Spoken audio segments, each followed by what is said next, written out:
परमपिता परमात्मा पूर्ण ब्रह्म सर्व सृष्टि रचनहार सबके जनक संकट मोचन कष्ट हरण मंगल करण, ये कबीर परमात्मा की असीम रजा से आप सभी पुण्यात्माएं सत्संग सुनने के लिए सतलोक आश्रम बरवाला जिला हिसार हरियाणा में उपस्थित हुए। पुण्यात्माओं, आप देखते हैं कि कोई भी कार्य सफल करने के लिए उसमें जी तोड़ मेहनत करनी पड़ती है, परिश्रम करना पड़ता है। उसमें धन भी व्यय करना पड़ता है और समय भी खूब लगाना पड़ता है, तभी हम उसको सफल कर पाते हैं। जैसे किसान फसल तैयार करता है और सर्दियों के मौसम में गेहूं की फसल में पानी की आवश्यकता होती है। रात्रि के समय उसको लाइट मिलती है या कोई नहर से सिंचाई का समय मिलता है। सर्दी के मौसम में कितनी शीत लहर चलती है, कई बार बूंदाबांदी भी शुरू हो जाती है। उस समय हम सभी अपने घरों में रजाई ओढ़ के ऊपर कंबल भी डालते हैं, सभी दरवाजे खिड़कियां बंद कर लेते हैं कहीं सर्दी ना लग जा। और जिस किसान को रात्रि के समय पानी प्राप्त होना हो नहर से या लाइट आनी हो रात्रि में, ट्यूबवेल से पानी लगाना हो, तो वो ये नहीं देखता कि इतनी सर्दी है, मैं कैसे वहाँ खेतों में पहुँचूँगा, मुझे कोई सर्दी ना लग जाए रात्रि में। और भी बहुत सी समस्याएं होती हैं, कोई सर्प ना डस ले, हिंसक पशु ना हानि कर दे, लेकिन उन सब को चीरता हुआ किसान रात्रि में पहुंच जाता है एक सिंपल कंबल और खेस ओढ़ के। और जब वो पानी लगाता है उस कंबल को भी उतार के एक तरफ रख देता है और पानी के बीच में खड़ा हो जाता है, पानी लगाता है। अब वो बिल्कुल भी आलस नहीं करता, ना कर सकता, क्योंकि वो जानकार है, उसको ज्ञान है। यदि आज मैंने आलस कर दिया और पानी के लिए खेतों में नहीं पहुंचा तो फसल सूख जाएगी, मेरे बच्चे भूखे मरेंगे, मैं कंगाल हो जाऊंगा। इसलिए वो अपना इस काम को पूरा ही करके छोड़ता है, चाहे नमूनिया हो चाहे ना हो, सर्प डसे या ना डसे। अब वो क्यों उस कार्य को कर रहा है? क्योंकि उसको वो पूरा जानकार है इस मार्ग का। ठीक आज इतनी सर्दी में और इतनी दूर दूर से परमात्मा के बच्चे आए हैं, आपने ये तो मान लिया है कि यो काम तो अब करना ही पड़ेगा, तभी आप यहाँ आए हो, नहीं तो ये पड़ोस में से उठकर नहीं आ सकता आदमी जिसके भाग माड़े हैं। सौभाग्य आपका, धन है आपके माता पिता जिनसे जन्म हुआ। आपको ऐसे समय मानव शरीर और ये भक्ति मार्ग, ऋषि सर पटक कर चले गए, उनको नहीं मिला ये मार्ग, और आज आपको सहज में प्राप्त हो रहा है। कितनी कृपा है भगवान की आपके ऊपर, विचार करना। तो क्या बताया जाता सत्संग के अंदर? मानुष जन्म दुर्लभ है, मिले न बारंबार, जैसे तरवर से पत्ता टूट गिरे, भाई बोर न लगता डर। बंदे तू कर बंदगी, जय चावे दीदार, ये अवसर मानुष जन्म का, भाई बोर न बारंबार। मानुष जन्म पाए कर जो नहीं रट हरि नाम, जैसे कुआ जल बिना फिर बनवाया क्या काम। वो पृथ्वीपति चकवे गए जिनके चक्र चलंत, ये रावण सरीखे कौन गुण भाई ऐसे गए अनंत। राम रटत दारिद्र भलो टूटी घर की छान, वो सुंदर महल किस काम के जा भक्ति नहीं भगवान। राम रटत कोड़ी भलो चू चू पड़े जो चाम, वो सुंदर शरीर किस काम का भाई जा मुख नाही नाम। परमपिता परमात्मा अपनी प्यारी आत्माओं को बार बार समझाते हैं कि ये मनुष्य जीवन आपको जो प्राप्त हुआ ये अनमोल है, और सतगुरु और सत्संग के अभाव से आप जो क्रियाएं कर रहे होते हो वो तो पशु पक्षी भी करते हैं। मनुष्य का केवल इतना ही काम नहीं है। और जो परमात्मा की भक्ति नहीं करते वो तो अपना जीवन नाश कर ही रहे हैं, और जो भक्ति भी करते हैं और शास्त्र अनुकूल नहीं करते, मनमाना आचरण करते हैं, वो भी अपना अनमोल मनुष्य जीवन व्यर्थ कर रहे हैं। श्रीमद् भगवद गीता अध्याय नंबर 16 के श्लोक 23 और 24 में कहा कि अर्जुन, शास्त्र विधि को त्याग कर जो मनमाना आचरण करते, मनमानी भक्ति करते, जो सदग्रंथों में प्रमाणित नहीं है, उनको न तो कोई सुख होता है और न उनकी कोई सिद्धि होती है और न ही उनकी परम गति होती है, अर्थात व्यर्थ, यूजलेस। फिर क्या फायदा वो डले रोण का। हम साधना भी कर रहे हैं वो भी गलत, और नहीं कर रहे हैं तो वो भी गलत। तो सत्संग में आने से पता चलता है कि मनुष्य जीवन किस लिए प्राप्त हुआ था और इसके एक श्वास की कितनी कीमत है। कबीर साहब कहते हैं, कहता हूँ कही जात हूँ, कहूँ बजा के ढोल, और श्वास जो खाली जात है ये 3 लोक का मोल है। मनुष्य जीवन का एक श्वास कितना वैल्यूएबल है, कितना कीमती है कि 3 लोक भी इसके बराबर नहीं है, इतना कीमत एक श्वास की। तो इसको कैसे सदुपयोग करना है। श्वास उश्वास में नाम जपो, व्यर्था श्वास मत खो, ना जाने इस श्वास को आवण हो के न हो। राम नाम रटते रहो, जब तक घट में प्राण, कबू तो दीन दयाल के बनक पड़ेगी कौन। परमात्मा कहते हैं कि श्वास उस श्वास में नाम जपो। ये सत्य नाम के सिमरण की तरफ संकेत है परमात्मा का।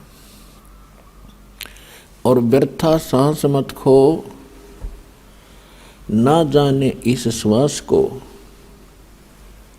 आवण हो कि ना हो। और फिर क्या बताते हैं, गोता मारूं स्वर्ग में मैं जा बैठूं पाताल, गरीबदास ढूंढता फिरूं अपने हीरे मोती लाल। आप जी को परमात्मा कहाँ से लाए हैं खोज कर ढूंढ कर। कारण कोई भी बनाया दाता ने, कोई टीवी चैनल को माध्यम बनाया या कोई बुक किसी भगत बहन भाई के द्वारा आप तक अपना संदेश पहुंचाया, तो आप कितने किस्मत वाले हो, आप कितने लाडले हो उस भगवान के, और आप कितना कष्ट उठा रहे हो इस काल के लोक में। अभी कष्ट का तो आपको पता है, लेकिन आप कितने प्यारे हो परमात्मा के, ये दास को पता है। और इसका इब लाभ उठाइयो। बहुत युग हो गए आपने या गफलत करते, अब यह गफलत ना करना। बड़ी मुश्किल से ये रास्ता मिलता है, इससे भी दुर्लभ है मनुष्य जीवन मिलता है। मनुष्य जीवन मिल जाता है तो ये मार्ग नहीं मिलता है, और ये मार्ग मिल जाता है तो आप फिर पुनः गफलत करते हो। पुनः गफलत क्यों करते हो? क्योंकि ये परमात्मा सुख सागर है और आपको सुख घने देगा, क्योंकि इसका स्वभाव है। और ये सुख आपका फिर दुश्मन सिद्ध हो जाता है, भगवान से दूर हो जाते हो। तो परमात्मा से डिमांड करना, जैसे भगवान हमें गाइडलाइन दे रहे हैं, सुख के माथे पत्थर पड़ो, जो नाम हृदय से जावे, बलिहारी उस दुख के, जो पल पल नाम रटावे।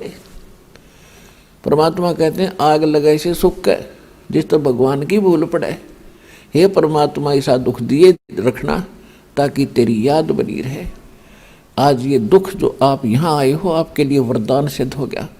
ये सुखी है माचे फिरें, जिनके पिछले पुण्य ज़्यादा हैं वो आज सुखी हैं, क्योंकि उनकी बैटरी चार्ज है। वो ये सोच रहे हैं हमारा क्या बिगड़ेगा। हमें पता है, परमात्मा की दूरबीन से हम देखते हैं आगे क्या होगा उन लोगों के साथ जो आज भक्ति नहीं करते। फिर पीछे तू पशुआ की जय गद्दा बैल बनाई, ये 56 भोग कहाँ मन बोरे, कहीं कुरडी चुरने जाई। ये भगवान कह रहे हैं, आम इंसान की बात नहीं है ये। उसके बाद क्या होगा जो आज भक्ति नहीं करते? फिर पीछे तू पशुआ की जय गद्दा बैल बनाई, और ये 56 भोग कहाँ मन बोरे, कि तो कुरडी चरने जाई। आज कैसा भोजन खाते हो, किस प्रकार गर्मी सर्दी से आप बचकर अपना सुरक्षित हो। यदि भक्ति नहीं करोगे तो ये मनुष्य जीवन के सांस पूरे होंगे, आपका जीवन अंत होगा। उसके बाद कहते हैं गद्दा या बैल की योनि में आप जाओगे। फिर ये आहार, आज आप समय पर चाय पीते हो, समय पर दूध पी लेते हो, भूख प्यास समय पर निवारण कर लेते हो, तो उस समय क्या बनेगी आपके साथ? फिर पीछे तू पशुआ की जय गद्दा बैल बनाई, और ये 56 भोग कहाँ मन बोरे, कि तो कुर्डी चलनी चाहिए। तो ये बात भगवान बिना हमें कौन बतावे। तो परमात्मा कहते हैं अपने आप आकर के हमें बताते हैं, आखिर तुझको कौन कहेगा, गुरु बिन आत्म ज्ञान, मन ने की कर ले 2 दिन का मेहमान। हमने लाखों वर्ष का जीवन भी जीने को मिला है, लाख वर्ष का, और वो भी चला गया। सतयुग में, त्रेता में भी कई हजार वर्षों का, 50-40 हजार वर्ष का जीवन होता था, और वो भी अंत हो गया। द्वापर में भी 1000 के आसपास जीवन होता था प्रारंभ में मनुष्य का, वो भी गया। और अब 100 से ऊपर होता था कलयुग के प्रारंभ में, और आज 60, 70, 80 साल में सबकी टिकट कट लेती है। तो परमात्मा कहते हैं इस जीवन में यदि भक्ति नहीं करी, चाहे लाख वर्ष के 100 लाख वर्ष जी लो, व्हाट इज यूज, क्या लाभ है इसका? तो इसका लाभ है एक ही, और वो ज्ञान परमात्मा ही बताएगा आपको। आखिर तुझको कौन कहेगा, गुरु बिन आत्म ज्ञान। अब ये नकली गुरुओं के पास परमात्म ज्ञान तो बहुत दूर की बात है, उनको आत्म ज्ञान नहीं, और अभी तक ये डंडोरा पीटा करते थे कि आत्मज्ञान हो जाए, आत्मज्ञानी था फलाना। आत्मज्ञानी से क्या होगा जब तक परमात्म ज्ञान नहीं है। आत्मज्ञान का अर्थ है कि मैं कौन हूँ, कहाँ से आया हूँ, मेरा उद्देश्य क्या है, ये तो है आत्मज्ञान। मैं क्यों जन्म और मर रहा हूँ। अब ये पता भी लग गया कि भी हम जन्म मरते हैं, अगले जन्म में पशु पक्षी भी बनते हैं। तो जब तक उस परमात्म ज्ञान नहीं है, परमात्मा मान उस परमात्मा की जानकारी नहीं है, वो कैसे प्राप्त हो, ये जन्म मरण कैसे कटे, ये रोग कैसे छूटे हमारा, और कैसे हमारे दुख निवारण हो, वो ज्ञान नहीं है। तो उस आत्म ज्ञान का फायदा क्या। अब सूक्ष्म वेद में कहा कि कूप की छाया कूप के माही, ऐसा आत्मज्ञाना कुएं की छा, कुएं की छाया कुएं तक सीमित है, उसका बाहर कोई लाभ नहीं। तो ऐसे आत्मज्ञान हो जाने से इतना ही लाभ मिला आपको, लेकिन परमात्म ज्ञान के बिना मोक्ष नहीं। तो क्या बताते हैं परमात्मा के फिर पीछे तू पशुआ की जय गद्दा बैल बनाई, ये 56 भोग कहाँ मन बोरे, कि तक कोरडी चरने जाइए। ओए होए पुण्यात्मा, आज इंसान का यह बात कति गले नहीं उतरती कि कल को हम गधे भी बनेंगे। यदि किसी को कहा जाता है, स्वाभाविक कोई कह दे तो नाराज हो जा कि तू गधा बन, तेरा बाप बना, मैं क्यों बनूं, कोई बात हुई है। तो हमारी बुद्धि कति गाम जारी है, काल ने ठप कर रखी है। यह सत्संग में आने से ओपन होती है, और यह आने का समय किसी के पास है नहीं। परमात्मा कहते हैं चारों युग में संत पुकारे और कूक कहा हम हेल रे, हीरे माणिक मोती बरसे ये जग चुगता डेल रे। परमात्मा कहते हैं कि चारों युग में मैं आता हूँ अपने सतलोक से चलकर। सतलोक कौन सा स्थान है, जो गीता अध्याय नंबर 18 के श्लोक नंबर 62 में कहा कि अर्जुन तू सर्वभाव से उस परमेश्वर की शरण में जा, उसकी कृपा से तू परम शांति को और सनातन परम धाम को प्राप्त होगा। वो सनातन परम धाम जिसको शाश्वतम स्थानम कहा है गीता में, वो सतलोक है। और कबीर परमात्मा वो परम अक्षर ब्रह्म है जिसकी शरण में जाने के लिए ये गीता ज्ञानदाता कह रहा है। और वो क्या कह रहा है कि सतयुग में सत सुकृत कह टेरा, त्रेता नाम मुनिंदर मेरा, द्वापर में करुणा में कहाया, कलयुग नाम कबीर धराया। मैं चारों युगों में आता हूँ। सतयुग में सत्सुकृत नाम होता है, परमात्मा कहते हैं, और त्रेता में मेरा मुनिंदर नाम प्रसिद्ध होता है, द्वापर में करुणा में होता है, और कलयुग में मेरा कबीर नाम ही रहता है, जो परमात्मा का वास्तविक नाम है।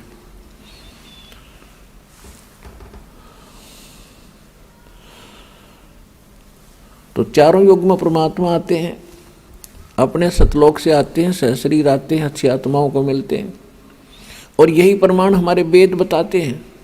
ऋग्वेद मंडल नंबर 9 सूक्त 86 के मंत्र 26 और 27 में, ऋग्वेद मंडल नंबर 9 सूक्त 82 मंत्र 1, 2, 3 में,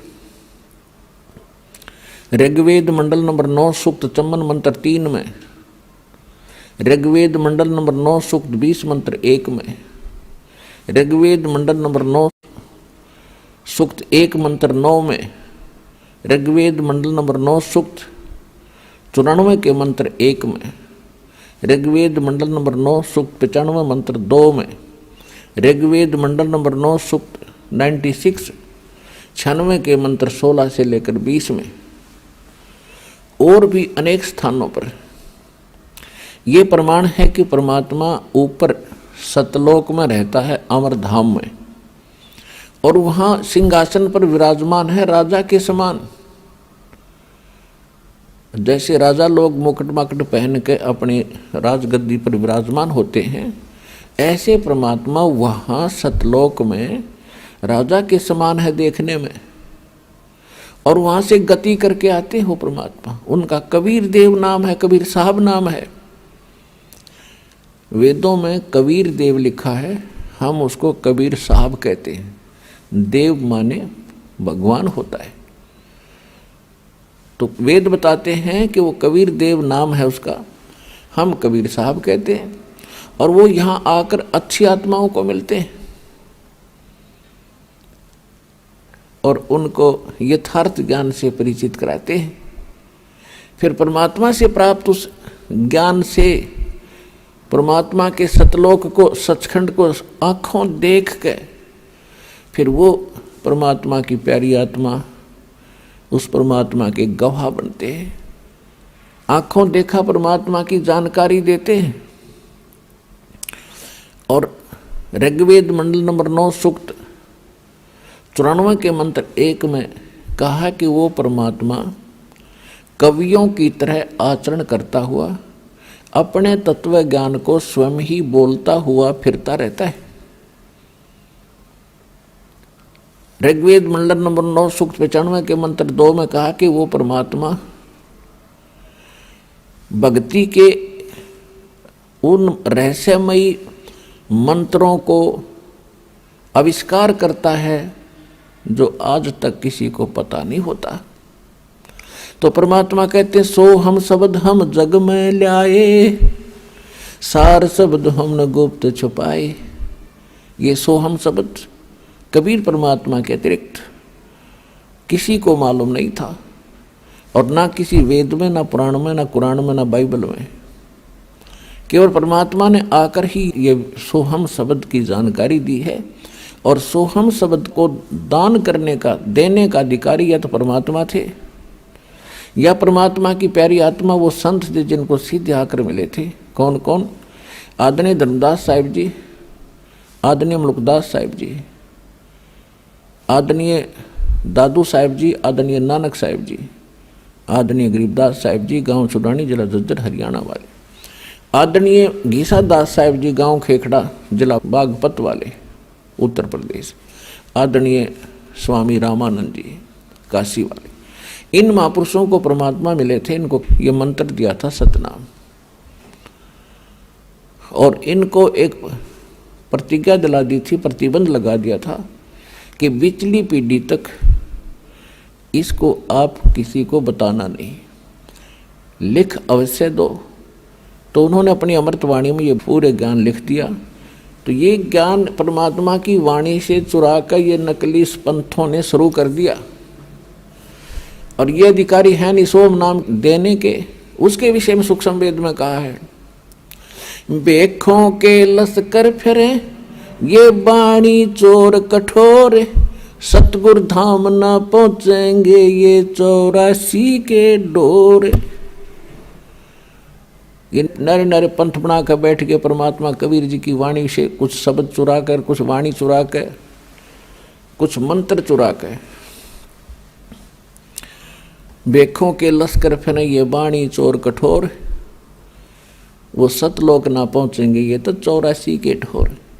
अनअधिकारी व्यक्ति कोई लाइसेंस बना दे किसी का और सेम टू सेम बना दे, तो क्या वो सक्सेस होगा? कभी नहीं। जब वो पकड़ा जाएगा दोनों को सजा होगी, बनाने वाले को और बनवाने वाले को, क्योंकि वो अनऑथराइज्ड है, यानी उसको गलत बना के दे रखा, तो दोनों दोषी हैं। इसी प्रकार ये संत जो नकली हैं, ये नाम भी दान करते हैं, तो अधिकारी ना होने के कारण अपना जीवन नाश कर रहे हैं और परमात्मा के बच्चों को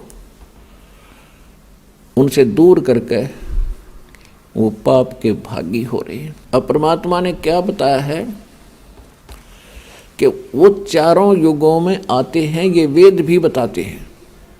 अच्छी आत्माओं को मिलते हैं। किन किन को मिले? आदरणीय धर्मदास साहिब जी को मिले, आदरणीय मुल्कदास जी को मिले, और कैसे मिलते हैं?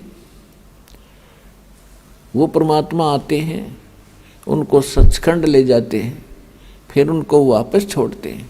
उसके बाद वो प्यारी आत्मा परमात्मा की आंखों देखे उस सारे ज्ञान को, उस सारे व्यवस्था को अपने शब्दों में बयान करते हैं, बोलते हैं, सुनाते हैं। जैसे परमात्मा आते हैं, किन किन को मिले? अब आदरणीय गरीबदास साहिब जी को मिले, गांव छुडानी, जिला झज्जर, हरियाणा वाले को, कलयुग के अंदर। उनके विषय में आज जानकारी देंगे आपको। आदरणीय गरीबदास साहिब जी गांव छुडानी, जिला झज्जर, हरियाणा में उनका जन्म हुआ। वो किसान परिवार से थे, किसान जाट परिवार से। उनका मूल गांव था करौथा, जिला रोहतक में, जहाँ अपना आश्रम है। और वहाँ से करौथा गांव के मूल निवासी थे। उनके नानके थे छुडानी में। गरीबदास जी महाराज की माता का कोई भाई नहीं था, यानी गरीबदास जी के कोई मामा नहीं था। और जमीन गणी थी उसके नाना जी के पास, 1400 एकड़ जमीन थी लगभग। तो वहाँ गरीबदास जी के पूज्य पिताजी श्री बलराम जी धनखड़, गांव करौथा से, को वहाँ पर अपने घर पे रख लिया था, घर जमाई के रूप में। तो वहाँ जाने के भी 12 वर्ष के बाद गरीबदास जी का जन्म गांव छुडानी में हुआ था। संवत 1774 वैशाख की पूर्णमासी को, वैशाख पूर्णमासी संवत 1774 को गरीबदास जी का जन्म गांव छुडानी, जिला झज्जर, हरियाणा में हुआ। और सन 1727 में जब गरीबदास जी 10 वर्ष के हुए तो अपनी ही गौओं को चराने के लिए चरागाह में अपने ही खेतों में गए हुए थे लेकर के। उनके साथ में गांव के और भी बहुत से पाली थे, ग्वाले थे, जो कुछ तो उन्हीं के नौकर होते थे और कुछ वैसे गांव के अपने पशुओं को साथ उन्हीं के खेतों में ले जाते थे, क्योंकि बहुत ज़्यादा स्थान था। अब जैसा कि कबीर सागर के अंदर आपको बहुत बार दिखाया है, कबीर सागर के अंदर कबीर बानी नामक एक चैप्टर है, उसके 136 और 37 पृष्ठ पे 12 पंथों की जानकारी दी गई है। तो उसमें 12वां पंथ गरीबदास जी का बताया है। उसके अंदर गलती से संवत 1775 लिखा गया, प्रिंट है, मिसप्रिंट है, वो संवत 1774 है वो वास्तव में। तो गरीबदास साहिब जी का जन्म संवत 1774 में हुआ। तो परमात्मा ने धर्मदास जी को बताया था कि संवत 1774 होई ता दिन प्रेम प्रगटै जग सोई। वो 12वां पंथ होगा गरीबदास जी का कबीर पंथ में, और उसमें मेरी महिमा की वाणी प्रगट होगी, उसके द्वारा पुनः मैं प्रगट करवाऊंगा। तो परमात्मा ने जो बोला है उसका वचन अमिट होता है, अडोल होता है, और जो कहा वो पार होता है, सफल होता है। उसी आधार से परमात्मा सन 1727 में, संवत 1784 में दिन के लगभग 10 बजे फाल्गुन मास की द्वादशी सुदी, यानी उतरते फागुन की द्वादशी, चांदनी द्वादशी को दिन के 10 बजे वहाँ प्रकट हुए, जहाँ गरीबदास जी अपनी गौओं को चरा रहे थे। साथ में 10-5 पाली और ग्वाले साथ थे। और 10 बजे वो लगभग सुबह का खाना खा रहे थे और परमात्मा थोड़ी सी दूरी पर सतलोक से आकर वहाँ पृथ्वी पर अवतरित हुए, एक साधु रूप बना के, जिंदा महात्मा का रूप बना के। रास्ते से आ रहे थे, भक्तों ने देखा, पालियों ने देखा कि महात्मा आ रहे हैं। उन्होंने प्रणाम किया, राम राम महाराज जी। परमात्मा ने भी कहा भाई राम राम। आओ महाराज जी बैठो, खाना खा लो। परमात्मा विराजमान हो गए और कहा भाई खाना तो मैं अपने घर खा के आया हूँ अपने गांव में। बड़े छोटे पाली सब प्रकार के थे, कोई 30 वर्ष का, कोई 50 वर्ष का, सबसे छोटे गरीबदास जी थे 10 वर्ष के। तो उन्होंने कहा कि आपका गांव कौन सा है? परमात्मा से पूछा। परमेश्वर ने कहा कि मेरा गांव सतलोक है भाई। अब उन पालियों को पता नहीं होगा कोई गांव का नाम सतलोक है। ठीक है महाराज जी, खाना नहीं खाते हो तो दूध तो पीना ही पड़ेगा। परमात्मा बोले अगर पिलाओगे दूध तो कंवारी गायों का दूध पीता हूं मैं। तो जो बड़े पाली थे एज्ड, वो कहने लगे बाबा जी तेरी नीयत को ना दूध पीने की, आप तो मजाक करते हो। कंवारी गाय कभी दूध देती है? परमात्मा ने कहा कि देख लो भाई, आप कह रहे हो कि हम अतिथि को अवश्य कुछ खिला पिला कर भेजते हैं, तो मैं खाने को तैयार हूं, मुझे कंवारी गाय का दूध पिला दो। गरीबदास जी 10 वर्ष के बालक खड़े हुए, एक कंवारी बच्चिया को पकड़ दे गले से, उसके रस्सी बांध रखी थी जेवड़ी, और लाकर खड़ा कर दिया कि महाराज जी देखियो इसके कोई बच्चा नहीं, ये कैसे दूध देगी? परमात्मा ने कहा कि दूध निकालने का कोई पात्र है तुम्हारे पास? उन्होंने एक छोटा सा मटका था मिट्टी का, साफ धो धा कर धर रखा था कि ये है, लो जी साफ है बिल्कुल। परमात्मा ने कहा कि इसके सतन के नीचे रखो। गरीबदास जी पकड़ कर बैठ गए। बच्चा था वो तो खुशी मना रहा था कि देखेंगे बाबा जी कैसे दूध निकाल लगा। परमात्मा ने कमर पर हाथ मारा, बछिया का आशीर्वाद दे दिया। लंबे लंबे सतन हो गए और दूध की धार चारों थनों से लगातार बह चली और वो पात्र भरते ही अपने आप बंद होगी। बोलो बंदी छोड़ कबीर परमेश्वर जी की जय।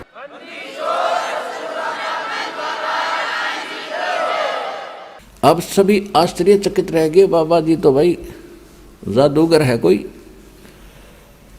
अब गरीबदास जी ने कहा कि लो महाराज जी पी लो।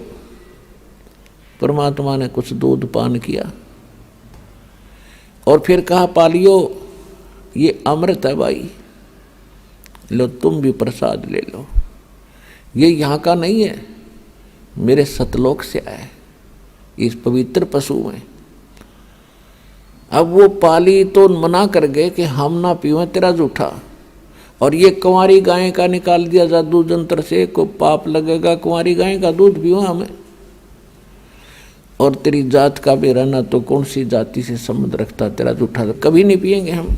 अब कहते हैं ना सकल पदार्थ हैं जग माही और कर्म ही नर पावत नाही। गरीबदास जी ने कहा जी मुझे दो भगवान आपका जूठा प्रसाद, आपका ये अमृत कब कब मिले हमें। ऐसे करके उन्होंने कुछ दूध उन्होंने भी पिया। बाकी सभी पाली वहां से उठ कर चले गए दूर के, ये बाबा जी जादूगर है, यो कहीं तुम्हारा कोई टूना टोटका ना कर दे। दूर चले गए खेतों में, अपने पशुओं को दूर ले गए। गरीबदास जी अकेले रह गए। दाता चावे यही थे, वो तो आए जिसके लिए थे, सारा खेल करने के लिए।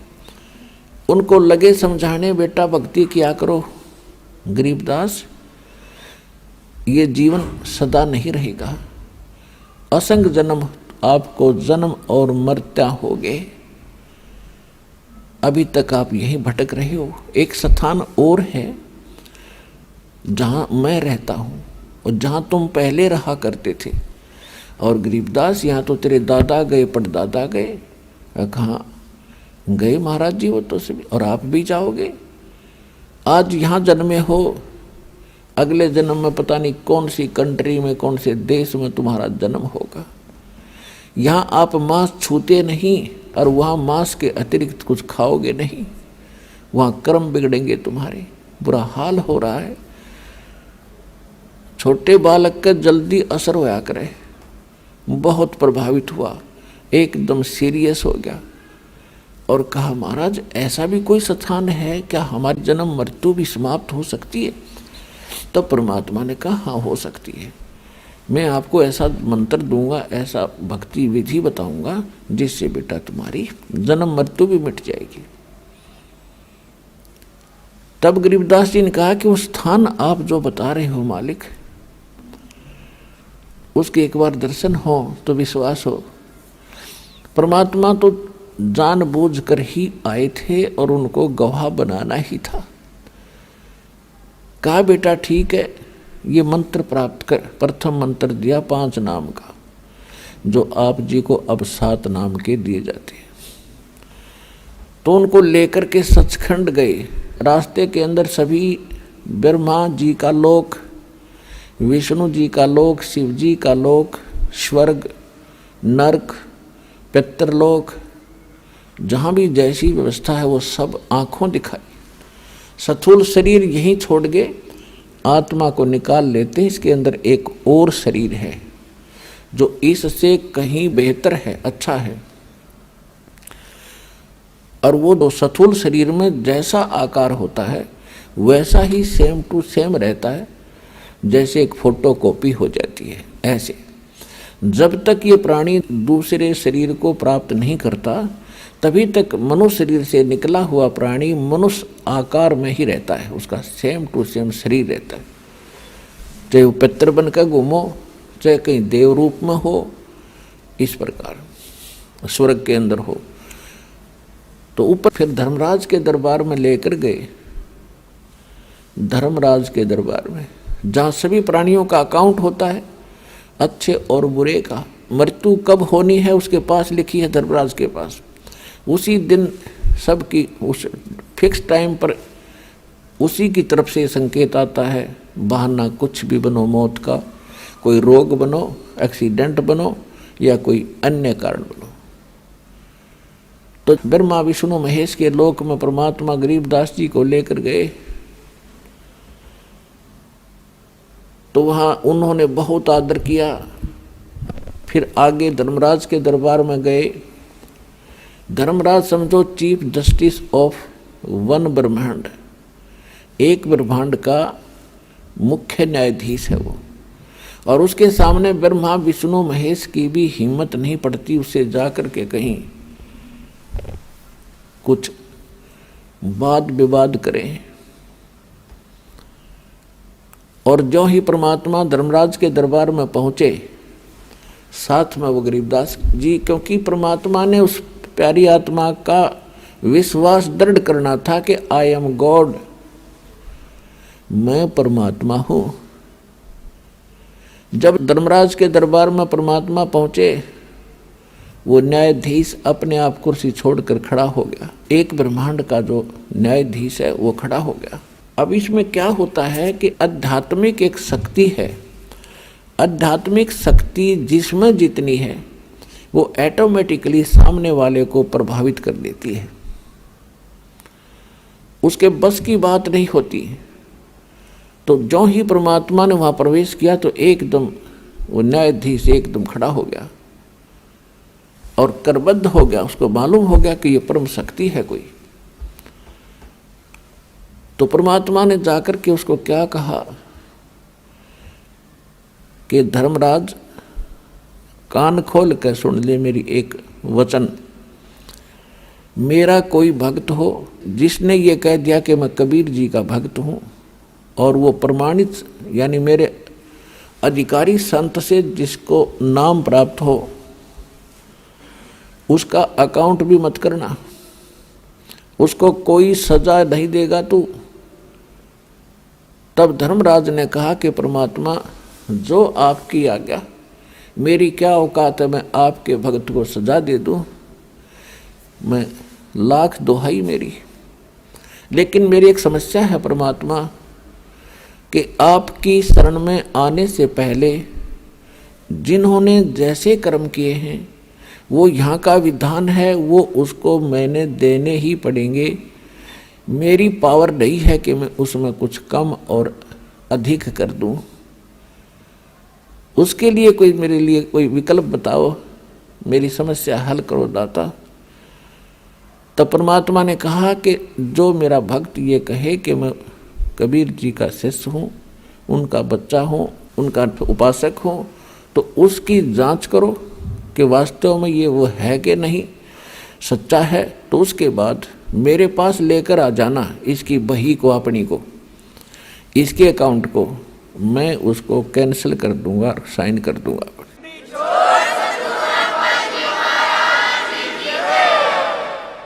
धर्मराज दरबार में देई कबीर तलाक, मेरे भूले चूके हंस को पकड़ियो मत कजाक। बोले पुरुष कबीर से धर्मराज कर जोड़े, तुमरे हंस को पकड़ू नहीं, मोहे 2 लाख करोड़। फिर क्या कहता है कि कर्मों से तीरथ है और अब जब पे नाम कबीर, वो तो मुझे पकड़ने पड़े, दाता जड़नी पड़े जंजीर। कि जो पहले इन्होंने कर्म किए हैं और अब आपकी शरण में आके आपका मंत्र जाप कर रहे हैं, आपके अनुयायी हो गए हैं, तो उनके जो पहले किए हुए कर्म हैं उनके आधार से तो मैंने इनको दंडित करना पड़ेगा, जड़नी पड़े जंजीर। तब परमात्मा ने क्या कहा, कर्म भरम ब्रह्मंड के और पल में करहूं नेस, जिन हमरी दो ही दी सो करो हमारे पेश। जिन्हें मेरी दुहाई भर दी कि मैं कबीर साहब का बच्चा हूँ, उस परमात्मा का अनुयायी हूँ, तो उनको मेरे पास लाना। कहाँ लाना? इसी प्रत्येक ब्रह्मांड में परमात्मा का एक यहाँ एक अलग स्थान है, त्रिकुटी पे। त्रिकुटी एक ऐसा स्थान है जहाँ पर परमात्मा का भी एक ऐसा स्थान बना हुआ है जैसे प्रत्येक देश में और प्रत्येक देश का एक राजदूत भवन होता है जो अपने निज देश की सब खबरें और उस देश के जो व्यक्ति वहाँ रह रहे हैं उनके से संबंधित जानकारी रखता है। तो ये धर्मराज को भी पता था कि यहाँ एक कार्यालय है जिसमें ये साहब बैठते हैं। गरीबदास जी को तो जिंदा महात्मा दिख रहे थे और धर्मराज को उस रूप में दर्शन हो रहे थे जिस रूप में वो अपने ऑफिस में बैठते हैं, वहाँ अपने दरबार में बैठते हैं। तब उनको कह रहे थे, ये थी तुम्हें कोई ऐसी समस्या आती है तो करो हमारे पेश, वहाँ ले आना इस आत्मा को और गिल तेरी बही को, ये तेरे अकाउंट को भी ले आना। कर्म भरम ब्रह्मंड के पल में करहूं नेस, जिन हमरी दो ही दी सो करो हमारे पेश। एक पल में काट दूंगा इन सारे ब्रह्मंडों के, तेरे कर्म भ्रम इस ब्रह्मंड के। अमर करूं सतलोक पठाऊं, ताते बंदी छोड़ कहाऊं, बंदी छोड़ हमारा नामम, अदर अमर है अस्थिर ठामम। सतगुरु शरण आके फिर धर्मराज डर कैसा।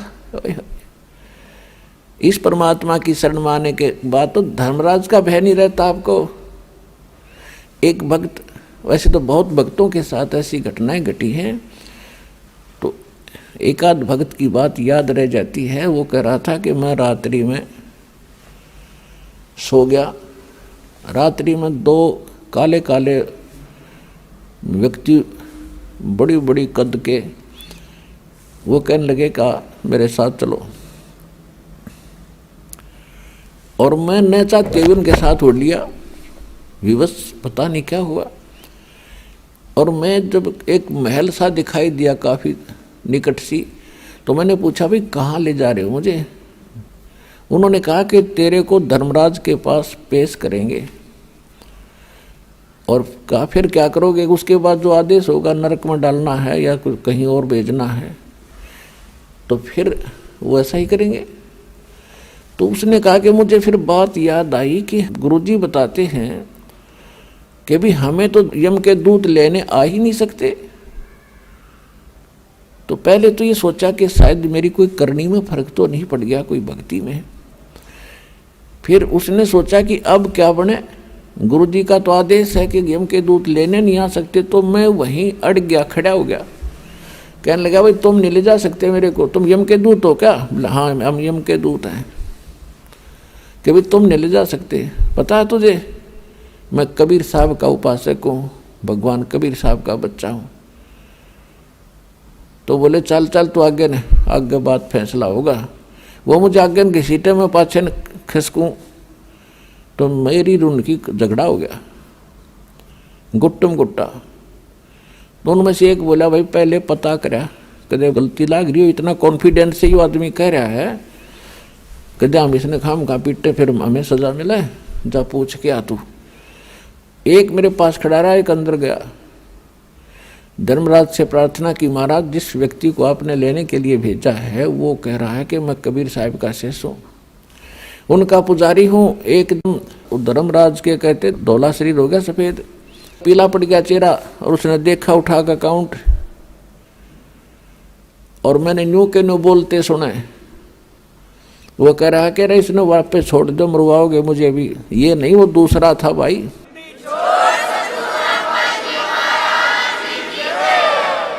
तो वापस आया, उसने कहा छोड़ बीमारी ने कहते ऊपर से पटक दिया मैनू, और मैं वहाँ गोते खाता। फिर एकदम नो शरीर में आया। शरीर में आने के बाद भी 10 मिनट तक मेरा शरीर कार्य नहीं कर रहा था, पसीना पसीना। यदि मैं ऐसी दशा ना होती तो मैं ये सोचूं केवल सपना था, और शरीर में जान नहीं, 10 मिनट में हरकत में आए मेरे अंग। और उस दिन नोजच गए है परमात्मा, मेरी तो आज मौत थी और जाना था। परमात्मा की समर्थता से और परिचित हुआ, दृढ़ता आई भक्ति में। तो अपने आत्माओं ये सत्कर मान लेना, परमात्मा की महिमा जो दास आपको सुना रहा है ये 100% सही है। और सच्चे दिल तो भक्ति करोगे, नियमित रहोगे, आपको पल पल में दिखाओगा झटके कि भगवान ही सा होया करे। ऐसा होता परमात्मा। और ये क्या करता है भगवान,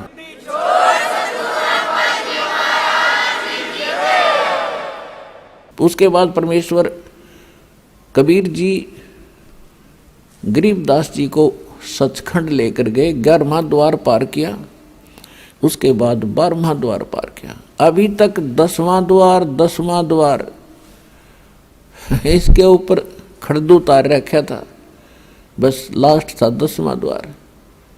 और एक ये जम्मू के अंदर एक मधु परमहंस कबीर पंथी, कबीर साहब की वाणी पढ़े हर सुनावरने का, मेरे जैसा ज्ञान ब्रह्मांड में नहीं। 11वां द्वार पा गया, 11वां द्वार, 11वीं खिड़की। आज तक किसी ने नहीं बताया। उसके प्रवचन सुने, उनके साथ ये आध्यात्मिक ज्ञान चर्चा भी आपने सुनी थी कल। तो ये नकली आदमी है, न कख का पता नहीं, कह ख का पता नहीं, ना भक्ति मार्ग ठीक, ना इनका ज्ञान सही। ये सदग्रंथों को ढंग से पढ़ कर समझ भी नहीं पाए, भक्ति तो बहुत दूर की बात है। तो 12वां द्वार पार करके सचखंड में जाया जाता है, सतलोक में। 11वां जो द्वार है वो परब्रह्म यानी अक्षर पुरुष के लोक में खुलता है। फिर अक्षर पुरुष के 7 संख ब्रह्मांडों को पार करके इतना क्षेत्र तय करना पड़ता हमने। फिर 12वां द्वार है जो अक्षर पुरुष के लोकों का अंत होता है और सतलोक में प्रवेश होता है।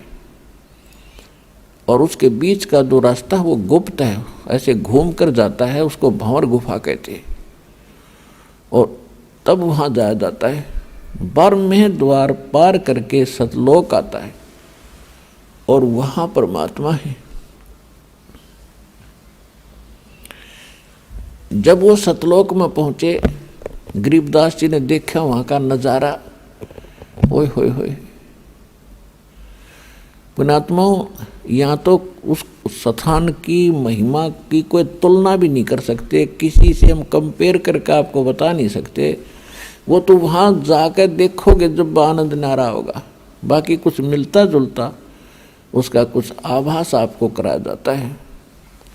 वहाँ सतलोक एक पृथ्वी है, जैसे यह धरती आप देख रहे हो ऐसी ही है, लेकिन उस पृथ्वी में प्रकाश गणा है। जैसे आप देखते हो कहीं पर कोई दरिया का रेत पड़ा हो और उस रेत में चमक होती है, चांदी की तरह चमकते हैं सूर्य की रोशनी में, ऐसे वह पृथ्वी सारी ही ऐसे चमकती है और उपजाऊ बहुत गणी है।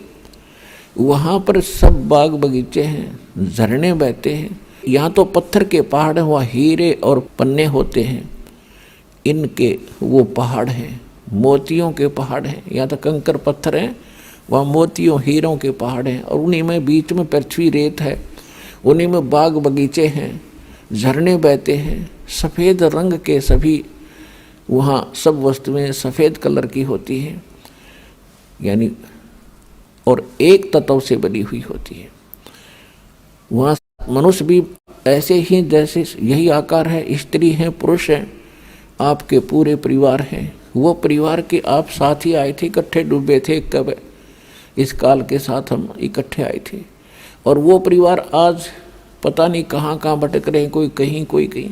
तो वहाँ जाकर आप फिर से ऐसे ही परिवार बनेगा जैसे आपका यहाँ हुआ है।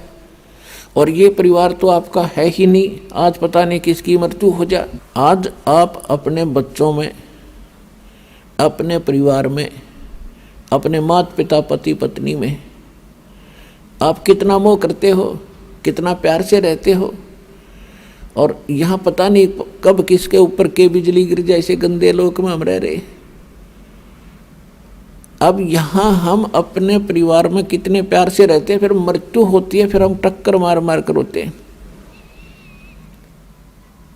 तो ये क्या है यहाँ पर, ये क्या परिवार हुआ, ये क्या व्यवहार हुआ यहाँ का।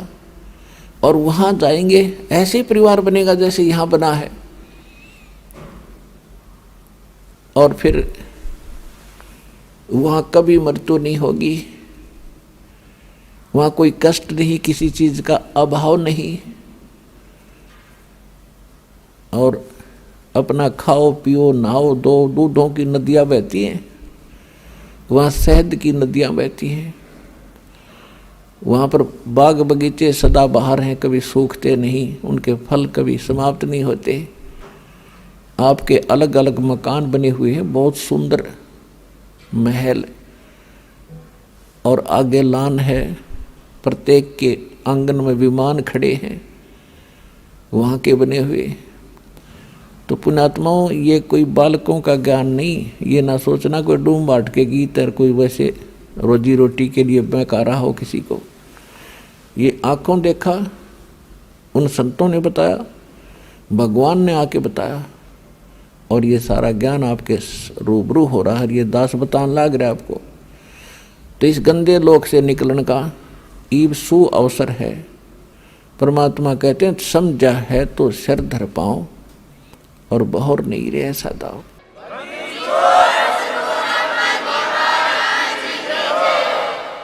और यहाँ की किसी वस्तु की इच्छा आपके मन में नहीं रहनी चाहिए। प्रथम तो यो ज्ञान ऐसा है कि यहाँ कति हृदय हटा देगा आपका इस गंदे लोक तय। यो लोक ठीक नहीं है, यहाँ की व्यवस्था सारी व्यर्थ है। देखो, ये तो आपने मान लेना चाहिए कि यहाँ से तो आपकी मृत्यु होगी, डेफिनेट होगी। वो कब होगी वो समय निर्धारित है। जैसे परमात्मा बताते हैं कि साथी हमारे चले गए, हम भी चालनहार, और कोई कागज में बाकी रह रही, तांत लगी है वार। अब जैसे कोई व्यक्ति मृत्यु को प्राप्त हो जाता है, दूसरे सोचते हैं इसको बीमारी होगी थी, एक्सीडेंट हो गया, यूँ मर गया, हम अभी नहीं मरेंगे, चलो हम चलते अपना काम करते। वो भी यही सोच रहा था कि अभी नहीं मरेंगे। तो यहाँ कहते हैं ना जाने काल की कर डारे, और किस विध ढल जा पास आवे, और जिनाते सरते मौत खुड़क दी उन्होंने केड़ा हासावे। या नाचते हैं, गाते हैं, फिल्मी गाने सुनते हैं, 1 सेकंड में ना जाने कित बिजली गिर जा, जगह जगह भूकंप आते हैं, और वो पता नहीं क्या क्या नाच रहे होते हैं, कूद रहे होते हैं, कोई गाने सुन रहा होता है, 1 मिनट में बिजली गिर जाती है, हाहाकार मच जाती है, सांस लेने का टाइम नहीं मिलता इनको। तो ऐसे गंदे लोक में तुम ऐसी खुशी मना रहे हो, तुम्हें डर नहीं रहा, तुम्हें ज्ञान नहीं है। 2 प्रकार के व्यक्ति यहाँ पर ऐसी गलतियाँ करते हैं। एक तो कति बालक होते हैं, उनको ज्ञान ही नहीं, वो सर्प को भी पकड़ लेते हैं, आग में भी हाथ डाल देते हैं। और दूसरे जिन्होंने भांग पी रखी हो या नशा कर रखा हो, वो व्यक्ति ही निर्भय होकर के ऐसे भयंकर स्थान पर और मस्ती में रहते हैं। इस ज्ञान से वह भांग उतारी जाती है, वो नशा उतारा जाता है, और वो बालक की बुद्धि आपकी समाप्त की जाती है, आपके विचार मैच्योर किए जाते हैं, मजबूत किए जाते हैं, स्वस्थ किए जाते हैं कि ये लोग ठीक नहीं है, यहाँ का भगवान ठीक नहीं है, यहाँ का कोई भी व्यवहार ठीक नहीं है, यहाँ से पीछा छुटवाने का समय केवल अब आया है। ये 4 युगों के बाद यही समय होता है। यह बिचली पीढ़ी अब प्रारंभ हुई है। 1951 में दास का जन्म हुआ, 1947 को भारत आज़ाद हुआ। उसके बाद शिक्षा धीरे धीरे पनपी है, न कोई शिक्षा के निकट नहीं जाता था। और अब शिक्षा की इतनी आवश्यकता महसूस करवा दी भगवान ने, दया करी दाता ने, कि बच्चा बच्चा पढ़ा दिया अपने सब ने, चाहे जिसका बिल्कुल ब्योत नहीं है, गरीब भी व्यक्ति है, वो चाहता बेटा बेटी ने खूब पढ़ा दूं, अच्छा इनको शिक्षा दिवा दूं। तो इस शिक्षा का परमात्मा ने प्रेरणा की, और इस शिक्षा का लाभ आपको ईब मिलेगा। यहाँ बड़ी अच्छी बात है, शिक्षा ग्रहण कर ली, पढ़ लिए, बच्चे बहुत अच्छी ट्रेनिंग भी कर गए। 1 करोड़ बच्चे पूरे हिंदुस्तान में शिक्षा पूरी करके और अपने रोजगार के लिए चल पड़ते हैं। कितनों को नौकरियां मिलती हैं? मान लीजिए 10% ने 10 लाख ने मिल गई 1 वर्ष में नौकरी, तो 90 लाख क्या कर रहे हैं? उनको तो कोई राहत मिली नहीं, अपना वही दैनिक कार्य जो परंपरागत होता है उसी को कर रहे हैं। तो इसका उद्देश्य ये था दाता ने आपको शिक्षित कराने का कि आप भगवान पहचान सकते हो और सदग्रंथों को देख सकते हो, विश्वास कर सकते हो। कबीर इज गॉड, हमारे सदग्रंथ क्या बताते हैं। और इसको जानकर आप फिर सतलोक की भी इच्छा करोगे। जब आप यहाँ छोटी मोटी कोई जॉब प्राप्त करने के लिए कितने संघर्ष करते हो, न्यौछावर हो जाते हो, 20 वर्ष तक बच्चे को पढ़ाते हो, खूब खर्चा करते हो कि किसी प्रकार इसको ये वस्तु प्राप्त हो, सुखी हो। और जब आपको पता चलेगा कि ये तो इससे हटकर भी एक और वस्तु है जो इस मनुष्य जीवन से हमने करनी थी और बच्चों से करवानी थी, वह भूल रहे थे, वो अब पता चलेगा। इसका यही काम है।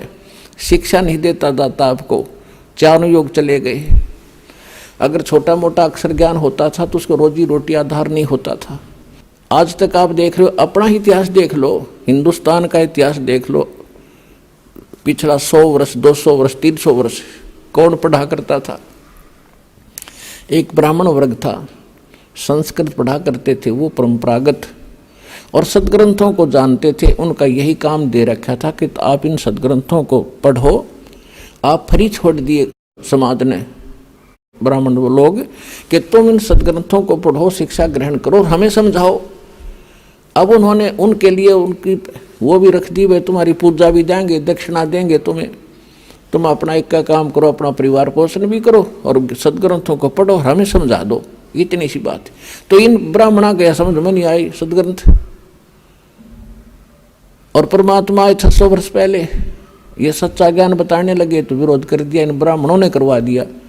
ब्राह्मण कोई जाति नहीं है पुणात्माओं, क्योंकि हम अपने अपने वर्ण में पैदा होकर उसी को सत्य मानते हैं, श्रेष्ठ मानते हैं, और कोई उसके विषय में थोड़ा सा बोलता है तो हमें दुख होता है। ये भी हमारी बाल बुद्धि ही होती है, बचपना ही होता है। अब देखो, ब्राह्मण आज हम ब्राह्मण कुल में जन्मे हैं, मृत्यु के बाद हम शूद्र घर में भी जन्म ले सकते हैं, क्योंकि हमारे संस्कार बहुत पुराने आपस में रले मिले हैं। और हम पशु पक्षी योनि में भी जाएंगे। फिर भी ब्राह्मण कोई जाति से नहीं होता, कर्म से होता है। जो ब्राह्मण यानी पंडिताई गुरुआई करते हैं, जो ज्ञान प्रचार करते हैं, उनको ब्राह्मण कहते हैं, विद्वान कहते हैं। मेरे पूज्य गुरुदेव जी ब्राह्मण कुल में जन्मे थे। गांव बड़ा पैंतावास, जिला भिवानी, चरखी दादरी के पास एक गांव है। ब्राह्मण कुल में जन्मे थे और वो कभी ब्राह्मण नहीं कहते थे, आप अपने आप को एक भक्त या संत कहते थे। और मेरे दादा गुरुजी यानी गुरुजी के गुरुजी गांव छावला दिल्ली में, गांव छावला दिल्ली के वो जाट थे। और 15-16 वर्ष की आयु में मेरे परदादा गुरुजी के साथ वो चले गए थे, यानी उनके गुरुजी के साथ। और उन्होंने, मेरे जो परदादा गुरुजी थे, उन्होंने मेरे दादा गुरुजी को शिक्षा ग्रहण करवाई। इंटेलिजेंट थे, काशी विद्यापीठ से उनको पढ़ाया, 4 विषय के आचार्य बन गए वो। और उनको पंडित चिदानंद नाम से जाना जाने लगा, पंडित ब्राह्मण। और उनका सोनीपत जिला में खरखोदा तहसील के पास एक छोटा सा गांव है गोपालपुर। वहाँ पर आज भी मेरे दादा गुरुजी छावला वाले उस जाट का एक पंडित चिदानंद नाम से आश्रम बना हुआ है। उस पर लिखा है बोर्ड, पंडित चिदानंद आश्रम गोपालपुर। वो जाट होते हुए पंडित कहलाए। और मेरे पूज्य गुरुदेव जी ब्राह्मण होते हुए भी कहा करते, नहीं मैं वो पंडित नहीं हूँ, वो आचार्य नहीं हूँ जो जिन्होंने पंडिताई यानी शिक्षा ग्रहण की। पंडित उसको कहते जो विद्वान हो जाए। गुरुजी कहते थे मैं संत हूँ, भक्त हूँ, और आप भी कल्याण कराता हूँ और आपका भी उद्धार करता हूँ। पंडित तो मेरे गुरुजी थे। तो इसी प्रकार जो दास आपको ये कह रहा है, जिनको सदग्रंथों का ज्ञान होता था हम उनको पंडित कहते थे। ब्राह्मण उसी को कहते हैं, भक्त को ब्राह्मण कहते हैं। ब्राह्मण उसको कहते हैं जो परमात्मा से परिचित हो जाता है। ब्राह्मण सोए जो ब्रह्म पहचाने। तो कहने का भाव यह है कि उन पंडितों ने जिन्होंने इन सदग्रंथों को पढ़ा वो विद्वान बने, वो इनको समझ नहीं सके। पढ़ना अन्य चीज होता है, समझना मूल वस्तु है। गुरु बिन काहू न पाया ज्ञाना, जो थोथा बुस छिड़े मूड किसाना। भाई सतगुरु बिन काहू न पाया ज्ञाना, जो थोथा बुस छिड़े मूड किसाना। भाई गुरु बिन वेद पढ़े जो प्राणी, समझन सार रहे अज्ञानी। तो पुण्यात्माओं, इस दास से पहले और उन महापुरुषों के अतिरिक्त जिनको भगवान सीधे मिले या परमात्मा के अतिरिक्त इस विश्व में किसी को भी अध्यात्म ज्ञान नहीं था। ये सभी वेद ज्ञान विरुद्ध साधना बताते और करते रहे ब्राह्मण होकर के। ये सभी अज्ञानी थे। पुण्यात्माओं, ये शब्द यदि कहीं कहा जाए बगैर प्रमाण के तो इंसान का गला नहीं उतरा, बल्कि नू का यो मूर्ख आदमी है, सब न अज्ञानी बतावे। अज्ञानी का अर्थ है जिनको अध्यात्म ज्ञान नहीं, वेद ज्ञान नहीं, गीता ज्ञान नहीं, पुराणों का भी वो ज्ञान नहीं, यानी हमारे सदग्रंथों से अपरिचित जो गुरु हैं वो अज्ञानी हैं और वो गुरु पद बेशक प्राप्त किए हैं। तो इन बातों का धीरे धीरे समाज को पता भी चलेगा, क्योंकि इसीलिए आपको शिक्षित किया है। प्रमाण दास आपके रूबरू करता ही रहता है, आगे भी करते रहेंगे। अब जो प्रसंग चल रहा है हम उसी पर आते हैं। अब परमात्मा लेकर के गरीबदास जी की आत्मा को और सचखंड पहुंचे, सतलोक में पहुंचे। सतलोक का आपको दास वर्णन कर रहा है कि वहाँ 3 पोर्शन है सतलोक के, सचखंड के। जैसे अपने राजधानी है दिल्ली की, एक तो उसमें बाह्य क्षेत्र है बाहर का जिसमें गांव आते हैं, वो भी दिल्ली ही कहलाती है। और फिर उसके बाद आता है शहर का हिस्सा जहाँ बाजार बने हुए हैं, वो सेकंड पोर्शन। उसके बाद आता है अपनी राजधानी स्थान, अपने जो राजा लोग रहते हैं, प्रधानमंत्री जी रहते हैं, राष्ट्रपति जी रहते हैं, यानी वो स्थान, वो तीसरा स्थान है। तो इसी प्रकार उस सतलोक के भी 3 पोर्शन हैं। बाहर का जो स्थान है, बाह्य क्षेत्र है, उसमें झरने बह रहे होते हैं, बाग बगीचे हैं सदाबहार, बहुत सुंदर वहाँ महक उठ रही होती है और झीनी झीनी आवाज़ वहाँ पर बजती रहती है जो बहुत सुहाती है, कानों को अच्छी लगती है। तो वहाँ कोई दुख नहीं, कोई कष्ट नहीं, कोई रोग नहीं, राग द्वेष नहीं, अभाव नहीं किसी वस्तु का, जिस कारण से वहाँ राग द्वेष नहीं। और सबको एक जैसा शरीर है, सबको एक जैसा ही वहाँ पर व्यवस्था उपलब्ध है। वहाँ कोई छोटा और बड़ा नहीं, वहाँ कोई अमीर और गरीब नहीं, वहाँ कोई शूद्र और उच्च वर्ण के नहीं, ब्राह्मण नहीं। तो वहाँ फिर राग द्वेष होता ही नहीं। और वैसे भी वो शरीर जो आपको मिलेगा वो सुक्रम कायम ऐसना विरम, वहाँ जो आपको शरीर प्राप्त होगा उसमें नाड़ी तंत्र नहीं होगा, एक तत्व से बना हुआ होगा। उसकी बनावट और उसके अंदर जो मशीनरी है वो बहुत अच्छी होती है, वो कभी नाश नहीं होती। और वहाँ जो आप खाते पीते हो वो कहीं विसर्जन करने के लिए नहीं जाना पड़ता, उस बॉडी में उतना ही कंज्यूम हो जाता है।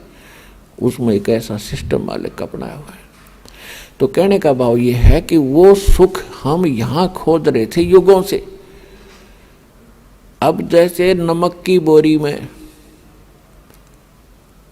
1000 बोरी रखी हो नमक की, उसमें खांड का टेस्ट कोई ढूंढे तो वहां तो हो ही नहीं सकता। वो तो बूरा की बोरी में मिलेगा और दोनों एक जैसे कलर में एक जैसे हैं, रंग एक जैसा है, बोरी एक जैसी है। इसी प्रकार उस सतलोक की या नकल है। सतलोक में एज इट इज सृष्टि है। यहाँ तो ये अब खत्म हो गए, जैसे पेड़ पेड़ ये तो कति कंडम हो गया काम सारा ही। इसलिए उसको सतलोक, अमरलोक, अजरलोक कहते हैं। वहाँ कोई वस्तु नष्ट नहीं होती। और यहाँ पर आप देख रहे हो ऐसी ही व्यवस्था है, ऐसे ही सृष्टि है और ऐसे ही वहाँ बाग बगीचे हैं, ऐसे ही पुरुष स्त्री हैं। और ये नकली संत सतलोक की महिमा गाते हैं, राधा स्वामी वाले या और भी कोई भी कबीर पंथी हैं, कहते हैं वहाँ प्रकाश ही प्रकाश है, चेतन ही चेतन है, और परमात्मा निराकार है। आत्मा परमात्मा में ऐसे जाकर मिल जाती है जैसे बूंद समुद्र में, बस कोई अस्तित्व नहीं रहता। तो ये कहते हैं सटदल उवा बाई बकदा, ये उवा बाई बक्के थे। इनको ना आत्म अनुभव, स्वानुभव नहीं, न इनको परमात्मा का ज्ञान समझ में आया, न इनको गुरु ठीक मिले, जिस कारण से इन्होंने ऐसे विधान सिद्धांत बनाकर हमें भ्रमित कर रखा था। तो वहाँ पर ये सृष्टि, ये सतिथि है और वहाँ जाने के बाद आपकी फिर कभी मृत्यु नहीं होती। अब एक सोचने की बात है, एक गरीब आदमी जिसके पास मुश्किल से 1-2 कमरों का मकान हो और उसको कोई कह दे कि चाल तुझे 500 एकड़ जमीन बना बनाई कोठी इतनी सुंदर और उसको चल वहाँ तुझे देता हूँ, या तो उसका विश्वास नहीं होगा, और विश्वास होगा 2 मिनट लाओगा, छोड़ेगा ढूंढने, इनका पड़ा रहेगा, चल अपना हमारा ही मौज, वो पड़ा रहेगा कि जिसका कोई बरतो चाहे ना बरतो। तो ऐसा ही है जो दास आपको बता रहा है, या तो आपका विश्वास नहीं होगा, लेकिन विश्वास दास करा कर छोड़ देगा।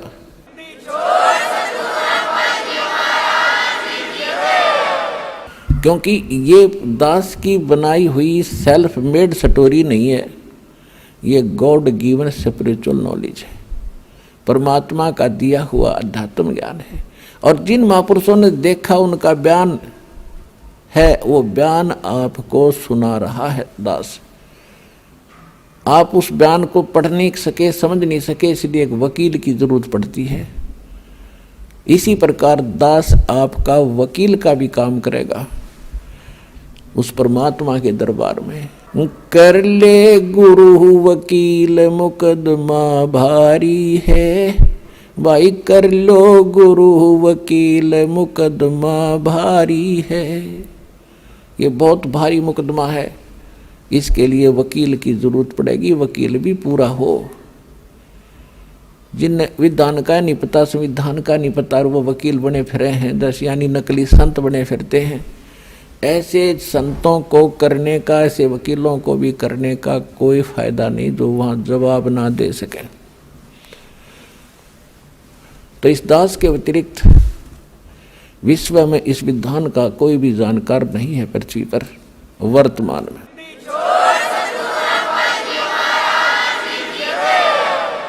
परमात्मा गरीबदास जी को लेकर गए जिंदा महात्मा के रूप में, और गरीबदास जी देखकर उस लोक को होए हैरान रह गए। अजब नगर में ले गए हमको सतगुरु आने, जल के बिंब अगाध गति हम सूते चादर ताने। अजब नगर में ले गए भगवान मुझे खुद आकर के। ये प्रमाण दे रहे हैं गरीबदास जी, अपना एफिडेविट बता रहे हैं वाणी में। तो वहां जाकर क्या देखा कि परमात्मा बैठे हैं सिंहासन के ऊपर, ऊपर सफेद छत्र और सिर पे मुकुट है, जैसे राजा विराजमान होते हैं।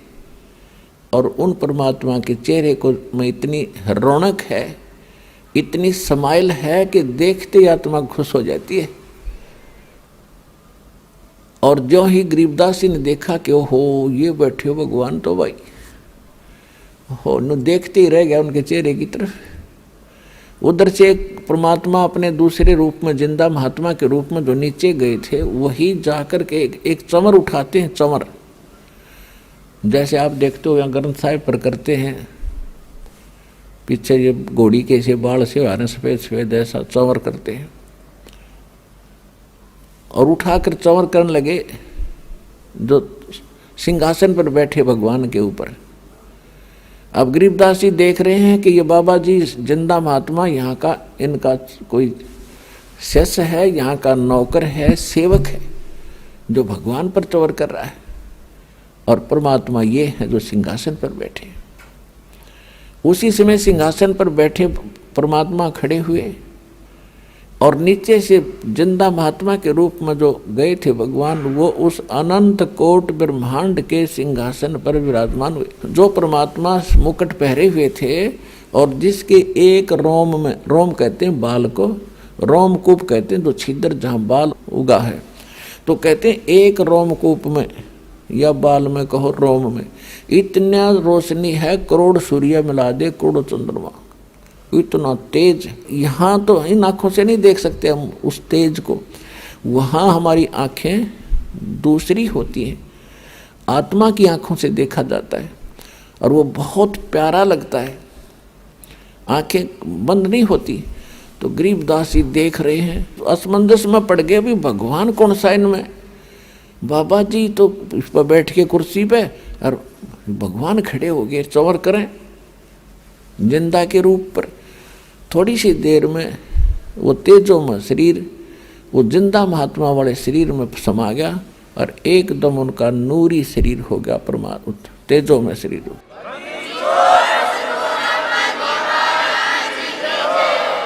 और चंवर अपने आप हवा में हो रहा है, से अब हवा में ऐसे घूम रहा है। अब गरीबदास जी असमंजस में पड़ गए, आश्चर्यचकित हुए।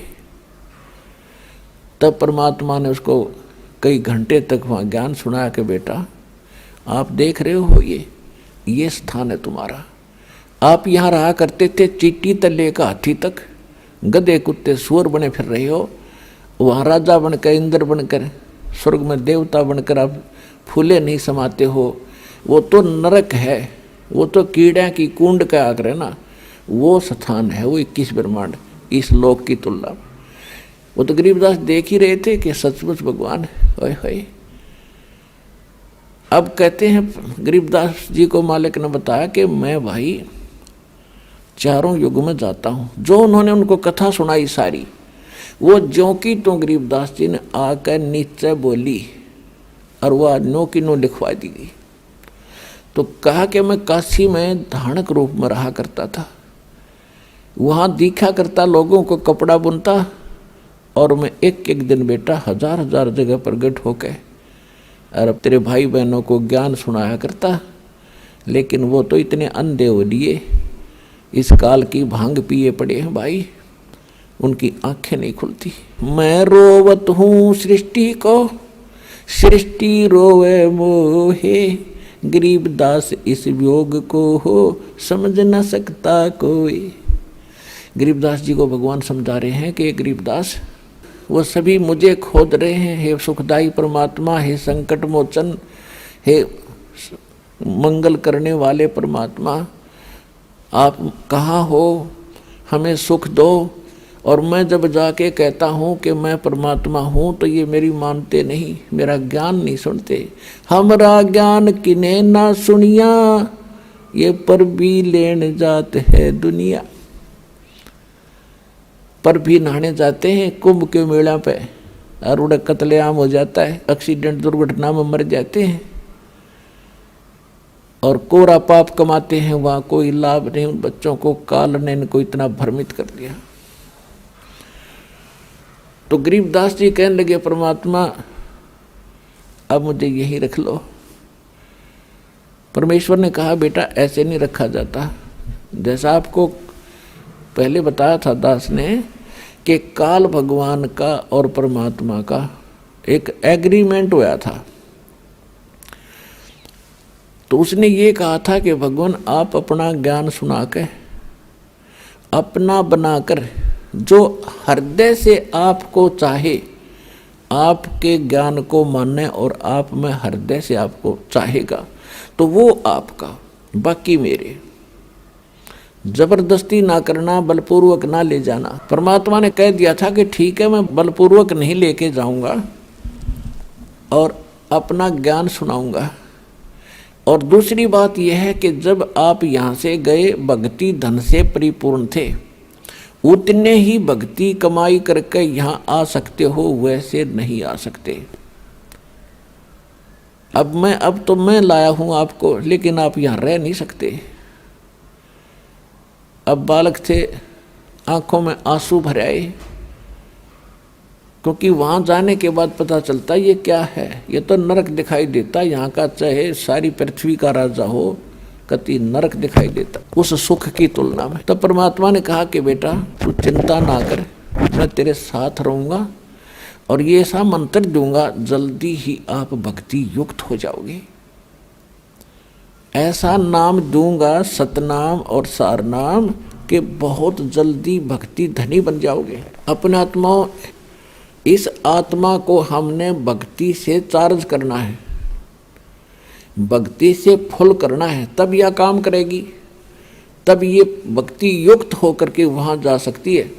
जैसे एक तो साइकिल में हवा भरा कर हाथ से पंप चला के वो एक छोटी सी ट्यूब में डाल सकते हैं, उसमें टायर में नहीं भर सकते उससे, और लगे रहेंगे तो काफ़ी समय लगेगा। मन 3-4 दिन 10 दिन लग जाए उसमें, अगर उसी से को पचा। लेकिन वो तरीका नहीं है ट्रक की टायर में हवा भरने का, उसके लिए तो एक प्रेशर चला हुआ है, उससे भरी जाएगी वह, और मिनट में भर दो।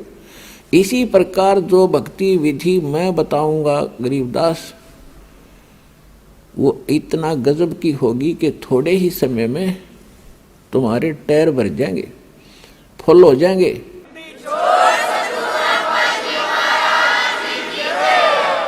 और फिर कितना लोड धर कर चल पड़ियो, खका उठा देंगे वह। तो जब भक्ति युक्त आत्मा हो जाएगी फिर इसने कोई रोक नहीं सकता। आस्था वहाँ हो जहाँ आशा ता बासा होई। इस ज्ञान से आपकी एक ऐसी आस्था बनेगी, अरे संसार आप देख ही रहे हो, इसका तो आपको पता ही चल जाएगा। क्योंकि पहले तो आप अपने संसारिक व्यवहारिक काम में व्यस्त थे, लोगों को देख रहे थे, मान लिया था इतना ही काम है मनुष्य जीवन का, बच्चे हो गए, इन्हें पाल दें, इनका विवाह कर दें, फिर इनका संतान हो जा, मर जा बेच सके, इतना ही जान रखा था हमने। अब पता चलेगा इसके मूल कार्य का, और फिर वहाँ जाने की अब विधि का प्राप्त होगी।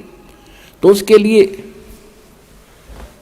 परमात्मा ने उनको बताया कि एक मंत्र है 2 अक्षर का, दूंगा तेरे को, जिसमें एक ओम है, एक दूसरा गुप्त है, और तेरे को दूंगा, लेकिन आप किसी को और को भी बताना नहीं। एक लिख देना अपनी एफिडेविट रूपी वाणी में, अमरवाणी में। और कबीर सागर में, कबीर साहिब की वाणी में कुछ इन लोगों ने गड़बड़ कर दी थी, जिस कारण से परमात्मा ने अपनी महिमा की वाणी गरीबदास जी को अपना साक्षात्कार करवा कर सतलोक ले जाकर वापस छोड़कर उससे कंप्लीट लिखवा दी। कबीर सागर में भी 90% 80% बातें सत्य हैं, 20% इन्होंने अपने हिसाब से उल्टी सुल्टी कर ली, इनका समझ में आई को नहीं। इन नकली कबीर पंथियों के जिन्होंने अपने अनुकूल लगी उसको वैसे ही थोड़ा सा चेंज कर दिया, फिर भी उसमें सत्यता बहुत कुछ है। और गरीबदास जी ने फिर क्लियर कर दिया। अब क्या बताया गरीबदास जी ने अपनी अमृतवाणी में बताया है, सत्य नाम पालड़ रंग होरी हो, भाई 14 लोक चढ़ावे राम रंग होरी हो, 3 लोक पास्यंग धर रंग होरी हो, तो ना तुले तुलाया राम रंग होरी हो। होरी माने जैसे हम होली मनाते थे ना, होली खेलते थे, तो गरीबदास जी के पास जब गरीबदास जी वापस नीचे आए थे, किसी ने कहा कि महाराज आओ होली खेलेंगे, होली। परमात्मा बोले भैया नकली होली नहीं खेला करते हम, अब हमें पता चल गया वो असली होली खेलेंगे, राम रंग वाली। राम के रंग में हम रंगे गए और ऐसे रंग गए यो फिर कदे ना उतरे मेरा। तो उसके बारे में बता रहे हैं, मन राजा खेलन चला रंग होरी हो, उस पर पटन पर लोक राम रंग होरी हो। फिर कहते सत्य नाम पालड़ रंग होरी हो, 14 लोक चढ़ावे राम रंग होरी हो, 3 लोक पास्यंग धर रंग होरी हो, तो ना तुल तुलाया राम रंग होरी हो। सतनाम का जो 2 अक्षर का मंत्र है उसकी कीमत बता रहे हैं गरीबदास जी। परमात्मा ने उनको बताया, उन्होंने फिर हमें बताया, तो परमात्मा गरीबदास जी को बता रहे हैं एक सतनाम का सिमरण श्वास और उश्वास से करने से, क्योंकि ये 2 मंत्र हैं और 2 ही प्रकार से इसका जाप होता है। उसकी कितनी कीमत बनती है, लेकिन अधिकारी से लेके अपनी मर्जी से कोई अपॉइंटमेंट लेटर लिख ले मैं लग गया तहसीलदार और लिख ले, साइन कर ले किसी के आप पे, तो वो नहीं लग सकता। वो तो अधिकारी ही अपॉइंटमेंट लेटर पे वो भर चाहे कोई, 2 साइन उसके होने चाहिए ओरिजिनल। तो इस विश्व में 21 ब्रह्मांड में इस नाम के दान करने का इस दास के अतिरिक्त कोई अधिकारी नहीं है।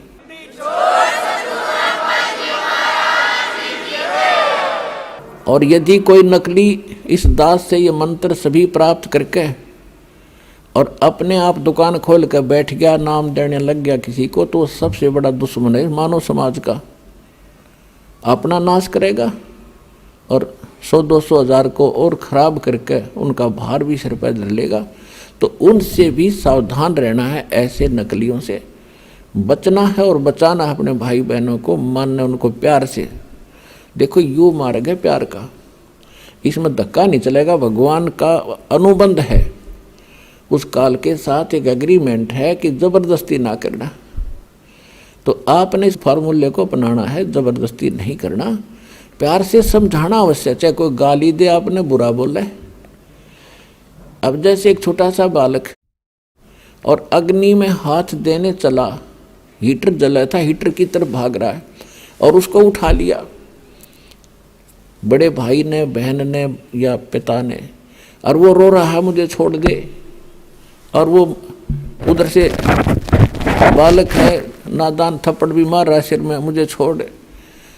तो हम नहीं छोड़ सकते, उसका बुरा भी नहीं मान सकते कि बालक इसको पता नहीं और छोड़ दिया तो जलेगा यूँ। तो ये कहते हैं ना, भावनाओं को ठेस पहुंचाता है रामपाल। रामपाल भावनाओं को ठेस नहीं पहुंचाता, आपका जीवन बचाता है।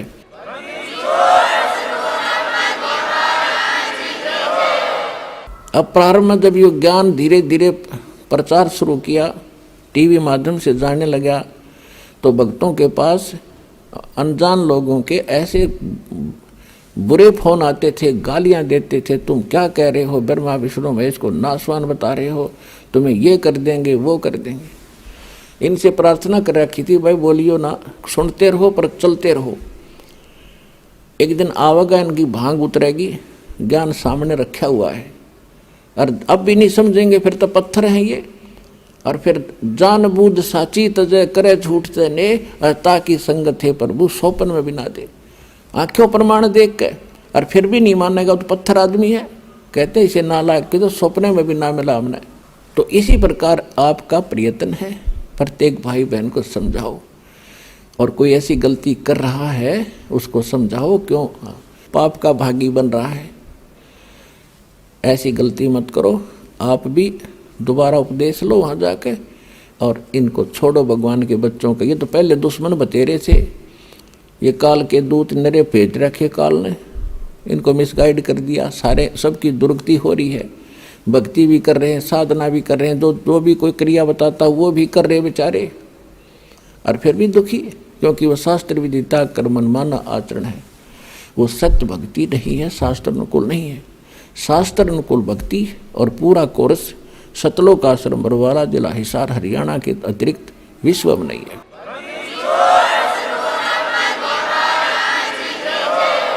तो प्रसंग चल रहा है कि एक सतनाम के जाप को अधिकारी इस दास से प्राप्त करके एक भी सांस अपने स्वरित और निरत, मन और पवन, इन चारों पदार्थों को एकत्रित करके लेना है। कबीर साहब कहते हैं, माला तो कर में फिरे और जिव्या फिरे मुख माही, मनुआ तो चहूँ दिस फिरे, ये तो सुमरण नाही। कबीर साहब कहते हैं कि हाथ में तो माला मणिया घूम रहा है, और जीभ मुख में घूम रही है, और मन कहीं घूम रहा है, ये सुमरण नहीं होता। कहते हैं सुरत नृत मन पवन पर, और सतनाम का वो जाप लगातार चले। सुरत नृत मन और पवन इकट्ठे रखे। जैसे आप सिमरण करते हो, सांस के सिमरण सतनाम दिया है, या प्रथम मंत्र भी जाप करते हो, उस पर ये ध्यान रखे कि जैसे आप प्रथम मंत्र बोला, प्रथम मंत्र का, तो ये सोचा ये किसके विषय में है। 5-4 जो लगातार जो मंत्र करें, 5-4 बार ये अभ्यास करें, ये किसका है। और उसके बाद बेशक शीघ्र करो, लेकिन ये ध्यान रहे मैं बोल क्या रहा हूँ। अब बोलते हो सत सुकृत अवगत कबीर, तो फिर इस क्या बोल रहा हूँ ये शब्द है, इस शब्द के साथ इस चित्त यानी मन को लगाना है, और ध्यान रहे कि मैं क्या बोल रहा हूँ, कौन से अक्षर का उच्चारण कर रहा हूँ। तो इसमें स्वरित और नृत अपने आप रहेगी कि किस जाप को कर रहा हूँ। स्वरित, नृत, मन और पवन। पवन माने वायु, जो श्वास के सिमरण से संबंधित है ये, कि इस पर श्वास जब जाप करो तो इसके साथ ये सांस भी ध्यान हो कि मैं बाहर कौन सा छोड़ रहा हूँ, अंदर कौन सा ले रहा हूँ, और कौन मंत्र का उच्चारण कर रहा हूँ। ये आपकी सुरत और नृत्य में रहना चाहिए। मैं के बोलूँ हूँ, अपनी सुरती उस पर लाए रखे। सुरती समझो आत्मा के कान हैं, और नृत्य जो है आत्मा की आंखें हैं, ऐसा समझ कर दो। अब जैसे सुमन करते हो तो क्या मैं बाहर छोड़ रहा हूँ, कौन से मंत्र का उच्चारण अपने आप होता, श्वास से महसूस होता मैं क्या बोल रहा हूँ, उस पर ध्यान रहे अंदर क्या ले रहा हूँ। तो ये सुमन बना आपका ध्यान कहीं, और श्वास करें जो खेचम खेचा, इससे कोई लाभ नहीं। स्वरत नृत्य उस पर लगी रहे, मैं क्या बाहर छोड़ रहा हूँ, क्या अंदर ले रहा हूँ, या प्रथम मंत्र में किस किस जाप को कर रहा हूँ। जब जल्दी करते हो, क्योंकि स्वाभाविक हो जाता है, जल्दी करना पड़ता है। तो उसमें ये सोचो मैं बोल के रहा हूँ, पहले तो ये पता हो कि किस किस का जाप है। ये 2-4 बार अभ्यास करके फिर बेसिक केवल शब्द पर ही ध्यान रख सकते हो। के बोल रहा हूँ, कौन सा मंत्र बोल रहा हूँ, हरियम बोल रहा हूँ, किलियम बोल रहा हूँ, उस पर ध्यान रहे। तो वो उस पर जरूर रहना चाहिए, वो नहीं माला फेरे जाओ।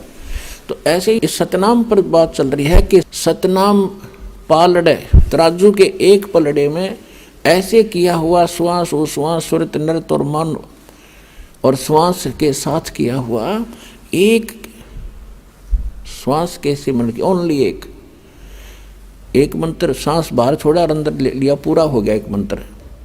इस एक मंत्र के जाप को तराजू के एक पालड़े में रख दो, उसकी कीमत। और दूसरे पलड़े में 14 लोक, विष्णु का लोक, शिव का लोक और ब्रह्मा जी का लोक, धर्मराज का लोक, नीचे के यताल पताल उतल सारे, और ऊपर के गोलोक और दुर्गा का लोक, ब्रह्मलोक, सपतपुरी, स्वर्ग और नरक। स्वर्ग नरक ये अलग 3 लोक न्यारे हैं। ये स्वर्ग, पृथ्वी और पाताल ये लोक अलग हैं 3, इनसे हटकर हैं। तो क्या बताया है कि ये 14 लोक उस महास्वर्ग तक दूसरे पालड़े में रखते सतनाम के श्वास के से तोलने के लिए। और 3 लोक ये पृथ्वी, पाताल और स्वर्ग लोक, ये तो पास्यंग रखे।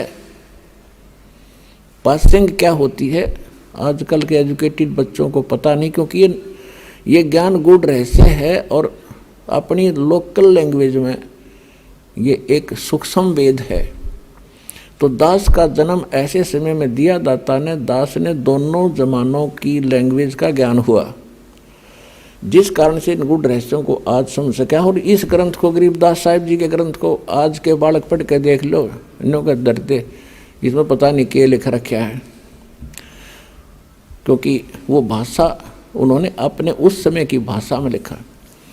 तो उसमें क्या लिखा है, पासिंग किसे कहते हैं। जैसे हमारे यहाँ दास का जन्म किसान परिवार में हुआ, तो हमारे घर पर ये व्यापारी लोग आते थे, कोई चने तो ले जाता था, कोई बाजरा, कोई गेहूँ।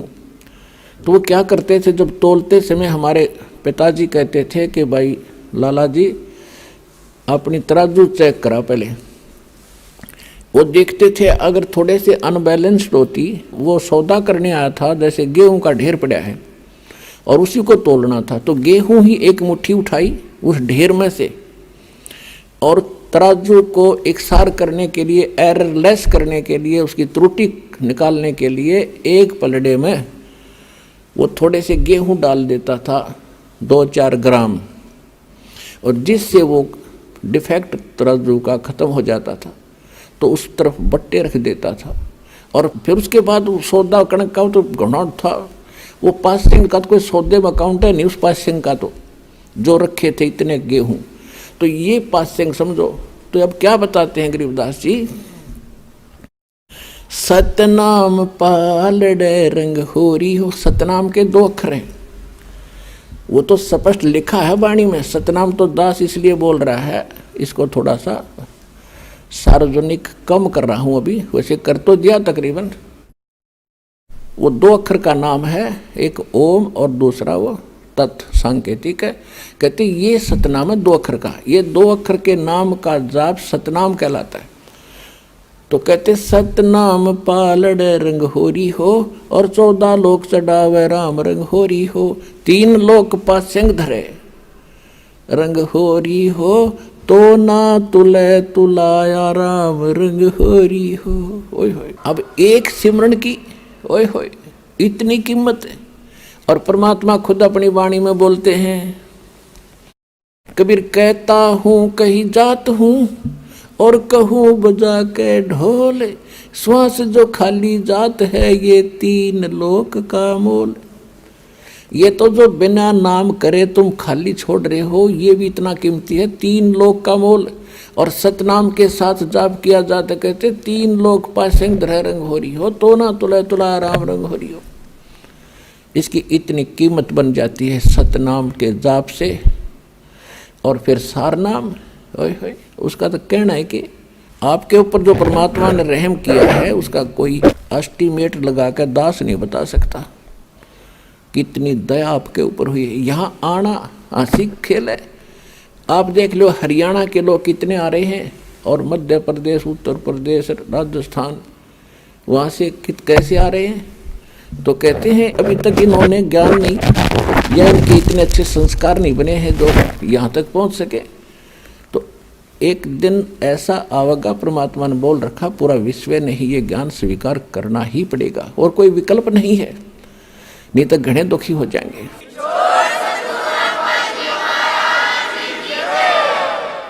तो इस प्रकार गरीबदास जी से कहा कि बेटा तू जा, वापस जाओ आप, और इस नाम का जाप करोगे ना बहुत जल्दी भक्ति युक्त हो जाओगे। गरीबदास जी 61 वर्ष की उम्र में, 61 वर्ष रहे शरीर में, 61 वर्ष की उम्र में सब इच्छा से शरीर छोड़ा था। और फिर उसमें तो भगत पीछे पड़ गए, महाराज और रुक जाओ, बहुत और कुछ दिन रहो। 6 महीने का समय दे दिया। 6 महीने के बाद मैं नहीं रहूँगा इस लोक में भाई, मेरा काम पूरा हो गया। तो 6 महीने के बाद सबको पहले सूचित करके बता दिया था कल मैं शरीर छोड़ूंगा। उस दिन भादवा उतरते की द्वादशी को, और सन 1778 में गरीबदास जी 61 वर्ष की आयु में बैठे बैठे शरीर छोड़ के अपने चले गए थे। क्योंकि जिसने वो लोक देख लिया यहाँ रह सकता है।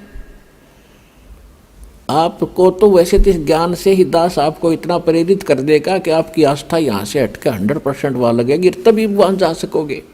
ये नहीं है कि आप यहाँ की व्यवस्था, जैसे बच्चे हैं या भाई बहन माता पिता हैं, इनको भी प्रेरित करो, इनको भी समझाओ, साथ रखो अपने। और लास्ट में जब मृत्यु के समय एक ध्यान रखे, किसी भगत की भी मृत्यु होती हो तो उस समय उससे ये नहीं पूछे तेरा कौन याद आव है, किसने बुलावा। उसको ये कहे सुरतीला सतलोक में कदे उड़ जाए, यहाँ पोते पोतिया में पीछा छुटवा ले, टाइम है तेरा। तो वो थोड़ी भूल पड़े तो उसका याद दिलानी चाहिए, सुमन कर भगत जी, सुमन ना छोड़िए। गरीबदास जी को परमात्मा ने समझा बुझा के और वापस भेज दिया।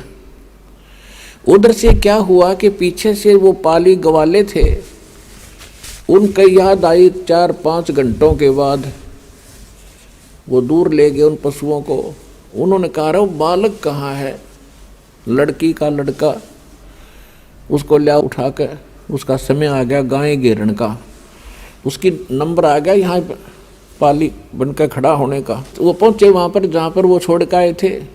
गरीबदास जी 10 वर्ष के बालक, पहले अच्छे हट्टे कट्टे शरीर थे, अच्छा मजबूत सा शरीर होता था। ऐसे बैठे आसन लगाए तो उसने दूर से आवाज़ लगाई पहले तो, फिर निकट जाकर उसको पकड़ के कहा खड़ा हो ले भगत जी, समाधि कहाँ चली गई तेरी। वो गिर गए, क्यों वो शरीर में थे ही नहीं। अब उसको देखा सड़क डॉक्टर ने देखी, खत्म। उसने आवाज़ लगाई कि लड़का मर गया, भाग्यो। वो पाली दौड़ कर आई, सबने देखा सचमुच बाबा जी ने जादू तंत्र का दूध पिला दिया, बालक मर गया। गांव में दौड़ कर आए, 1.5 किलोमीटर दूरी पर खेत था। गांव में दौड़ कर आए, गांव वालों को पता चला। माता पिता तो दोनों अचेत हो गए, बेहोश हो गए इकलौते पुत्र की मृत्यु सुनकर। क्यों 12 वर्ष के बाद उत्पन्न हुआ था, 10 वर्ष का हो चुका था, गास नहीं थी। दोनों माता पिता बेहोश हो गए बच्चे की मृत्यु सुन के। नगर के लोग जा कर के वहाँ से शव को घर पर लाए, अंतिम संस्कार के लिए चिता पर रख दिया। उधर से परमात्मा ने कहा कि जा बेटा, तेरा शरीर नाश करने वाले हैं। तो उसी समय चिता के ऊपर ही सचेत हो गए, और जो बंधन बांध रखे थे, जो बांध कर ले जाते हैं घर से, वो अपने आप टूट गए।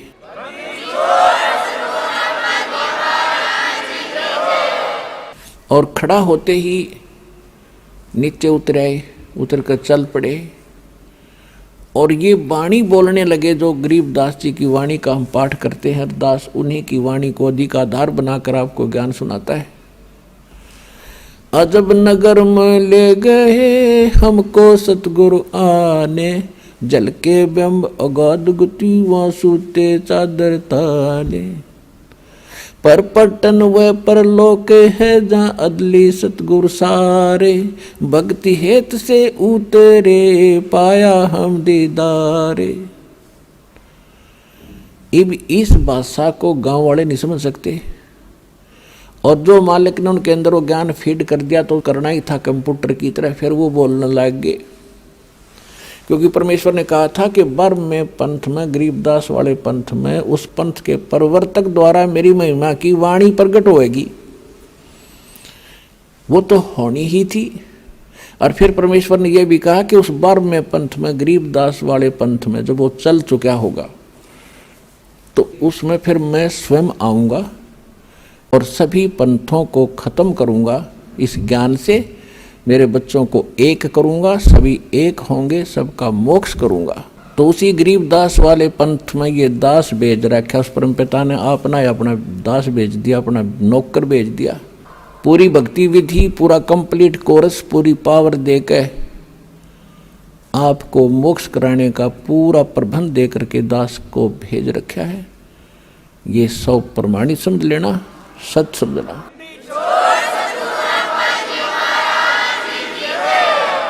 अब ऐसे ही गांव वालों ने सोचा, भाई बाबा जी ने जंतर मंत्र का दूध पिला दिया, जादू जंत्र का टोने टोटका करके कुंवारी गाय का दूध निकाल कर पिला दिया और लड़की का लड़का पागल हो गया। अब वो बात करें सिद्धीर, वो जवाब दे कहाँ गया था, वो कौन था बाबा जी, तो वो क्या बताया करते, अनंत कोट ब्रह्मांड का एक रति निभारे, सतगुरु पुरुष कबीर हैं वो कुल के सर्जनहारे। और फिर क्या बताते थे, अलल पंख अनुराग है सुन मंडल थीरे, दास गरीब उधार दिया मोय सतगुरु मिले कबीर। अब गांव वाले क्या समझे इन गुड ड्रेसियों को, तो उनको पागल कहने लगे, गरीबदास जी को पागल, बावड़ा, पागल हो गया लड़का, कोई बात नहीं करता ढंग से। तो न्यू सोचा भी कोई बात नहीं, लड़की इस बावड़े ने देख कर जी लेगी, ये जीवित तो हो गया, पागल है जैसा भी, या लड़की मरा हो नहीं था इसकी माँ, अब इसको देख कर ही अपना जीवन जी लेगी, ये कहकर सब्र कर लिया। उसके बाद झाड़ फूक वालों को भी दिखाया, जादू जंत्र वालों को भी दिखाया, लेकिन उस पर क्या असर करे था जादू जंत्र वाला, वो तो जिसने जादूगर ने जो मंत्र कर रखा वो चलेगा फिरते। अब 3 वर्ष के बाद एक दादू पंथी संत था, क्योंकि दादू साहिब जी को भी परमात्मा ऐसे ही लेकर गए थे सचखंड में, एक जिंदा महात्मा के रूप में आए थे। और 7 वर्ष के दादू जी थे तब बच्चों में खेल रहे थे, वहाँ उनको मिले थे, सचखंड लेकर गए थे, फिर वापस छोड़ा था। तो दादू साहिब जी ने परमेश्वर कबीर जी की बहुत महिमा गा रखी है। जिन मुझको निज नाम दिया सोए सतगुरु हमारे, दादू दूसरा कोई नहीं वो कबीर सिरजनहारे। जो दादू पंथी संत था, एक बनिए के घर जन्म था उसका, 65 साल की उम्र होली थी, घर त्याग कर सन्यासी होकर के, बाल बच्चे छोड़ कर वो दादू पंथ में दीक्षित होकर के और सन्यासी बनकर घूमता रहता था। कभी किसी गांव में जाता था, सत्संग करता था, कभी ऐसे शिष्य बना रखे थे। तो छुडानी के अंदर भी उनका एक शिष्य था, उसके वहाँ रुका करते थे, साल में 2 वर्ष में उधर आने का उसका नंबर आता था। तो 3 वर्ष के बाद जब वो वहाँ पहुँचा छुडानी में, तो जिसका वो शिष्य था उसने प्रार्थना की कि महाराज जी हमारी लड़की के लड़के पर किसी ने जादू जंत्र कर दिया, ऐसे ऐसे कुंवारी गाय का दूध निकाल कर पिला दिया, वो लड़का मर गया था। यह तो शुक्र है भगवान का, उसके सांस वापस आ गए, लेकिन वो पागल हो गया। और कहते हैं संतों की विद्या को संत ही काट सकते हैं।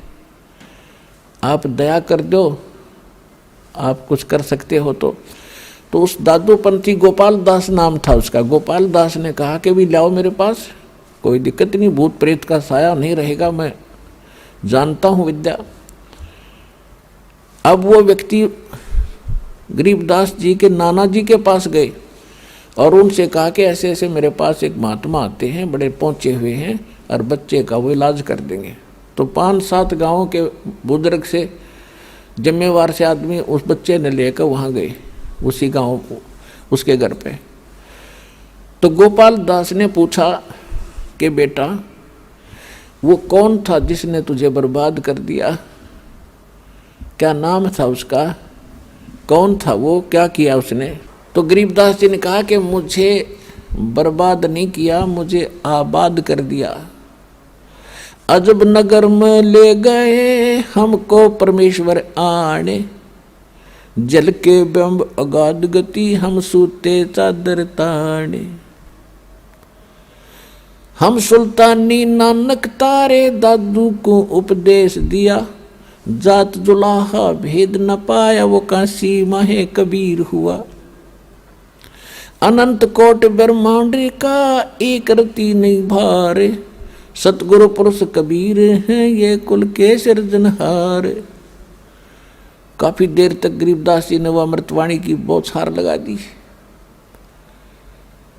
अब गोपाल दास का होश हवास उड़ गए कि गांव वाले इसने पागल कहे, अरे तेरा गजब हो, ये तो अनमोल रतन से भरे पड़े हैं ये बच्चे, ऐसी अनमोल वाणी, ऐसा ज्ञान मेरे हृदय में टच कर रहा मुझे, एक एक वाणी इसकी। तो कहने लगा वो 65 साल का महात्मा उन बुजुर्गों को कहने लगा, गांव वालों ये बावड़ा को नहीं, ये बावड़ा नहीं है, बावड़े तो तुम हो जो इसको समझ नहीं पा रहे। और वो 65 साल का बुजुर्ग एक 13 वर्ष के बच्चे के आगे हाथ जोड़ कर खड़ा हो गया। अन्नू के महाराज जी यह वाणी लिखवा दो, यह वाणी लिखवा दो, तो अनमोल रतन है दाता, कलयुग में जीवों का उद्धार करेगी, वाणी लिखवा दो।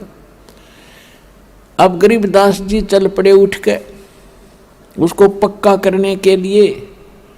गांव वालों ने सोचा बाबा जी का भी असर हो गया इसमें, तो बुरी बला है कि गरीबदास में,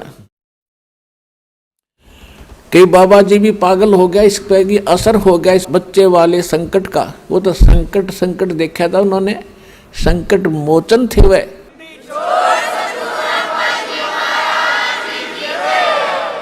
अब 3 दिन तक वो गोपाल दास उनसे विनय कर रहे हैं, जब भी मिल जाते हैं 1-2 घंटा उनसे प्रार्थना करते हैं, फिर उठ कर आ जाते हैं। तीसरे दिन जब गोपाल दास जी ने विनय की तो गरीबदास जी ने कहा कि देख ले भाई महात्मा जी, अगर सारी लिख है ना मैं जो लिखवाऊँ टोटली तो बोलूँगा, ना मैं बोलूँगा नहीं, सारी लिख ले। क्योंकि वो लिखना जानता था, गरीबदास जी अशिक्षित थे। तो गोपाल दास लिखा करते थे, गरीबदास जी 13 वर्ष के बालक बोला करते थे। और गरीबदास जी की एक बटबेरी का बाग था, बेरी का बाग, उसमें एक जांडी का पेड़ था, वो बहुत देर तक सुरक्षित रखा भक्तों ने, अब तो वो खत्म हो गया, उसके स्थान पर वैसे यादगार सी बना रखी। तो वहाँ बैठकर लिखा करते थे, वो बोला करते थे गरीबदास जी, गोपाल दास लिखा करते थे। तो लगभग 6 महीने में उनका लेखन कार्य पूरा हुआ। उसके बाद भी वो गोपाल दास ज़्यादातर रहने लग गया उनके साथ, और वो कहीं कोई बात होती तो फिर भी बोला करते थे, तो गोपाल दास साथ साथ लिख लिया करते थे। तो काफ़ी समय तक ये वाणियाँ लिखी गई, ऐसे लिखी गई। तो इस प्रकार देखो वेद बताते हैं कि वो परमात्मा सतलोक में रहता है, सिंहासन पर विराजमान है, नर आकार है, मनुष्य दृश्य है, और वो शरीर है, उसका नाम कबीर है, और वहाँ से चलकर आता है, अच्छी आत्माओं को मिलता है। और जब वो परमात्मा धरातल पर शिशु रूप धारण करके आता है तो कंवारी गायों का दूध पीता है। तो ये लीलाएं की किसने? आज तक किसी भी संत महापुरुष या जिसको हम भगवान मानते थे उनकी किसी हिस्ट्री में दिखा दो जो वेदों से मिलती हुई लीलाएं की हो। तो he is God, Kabir is God.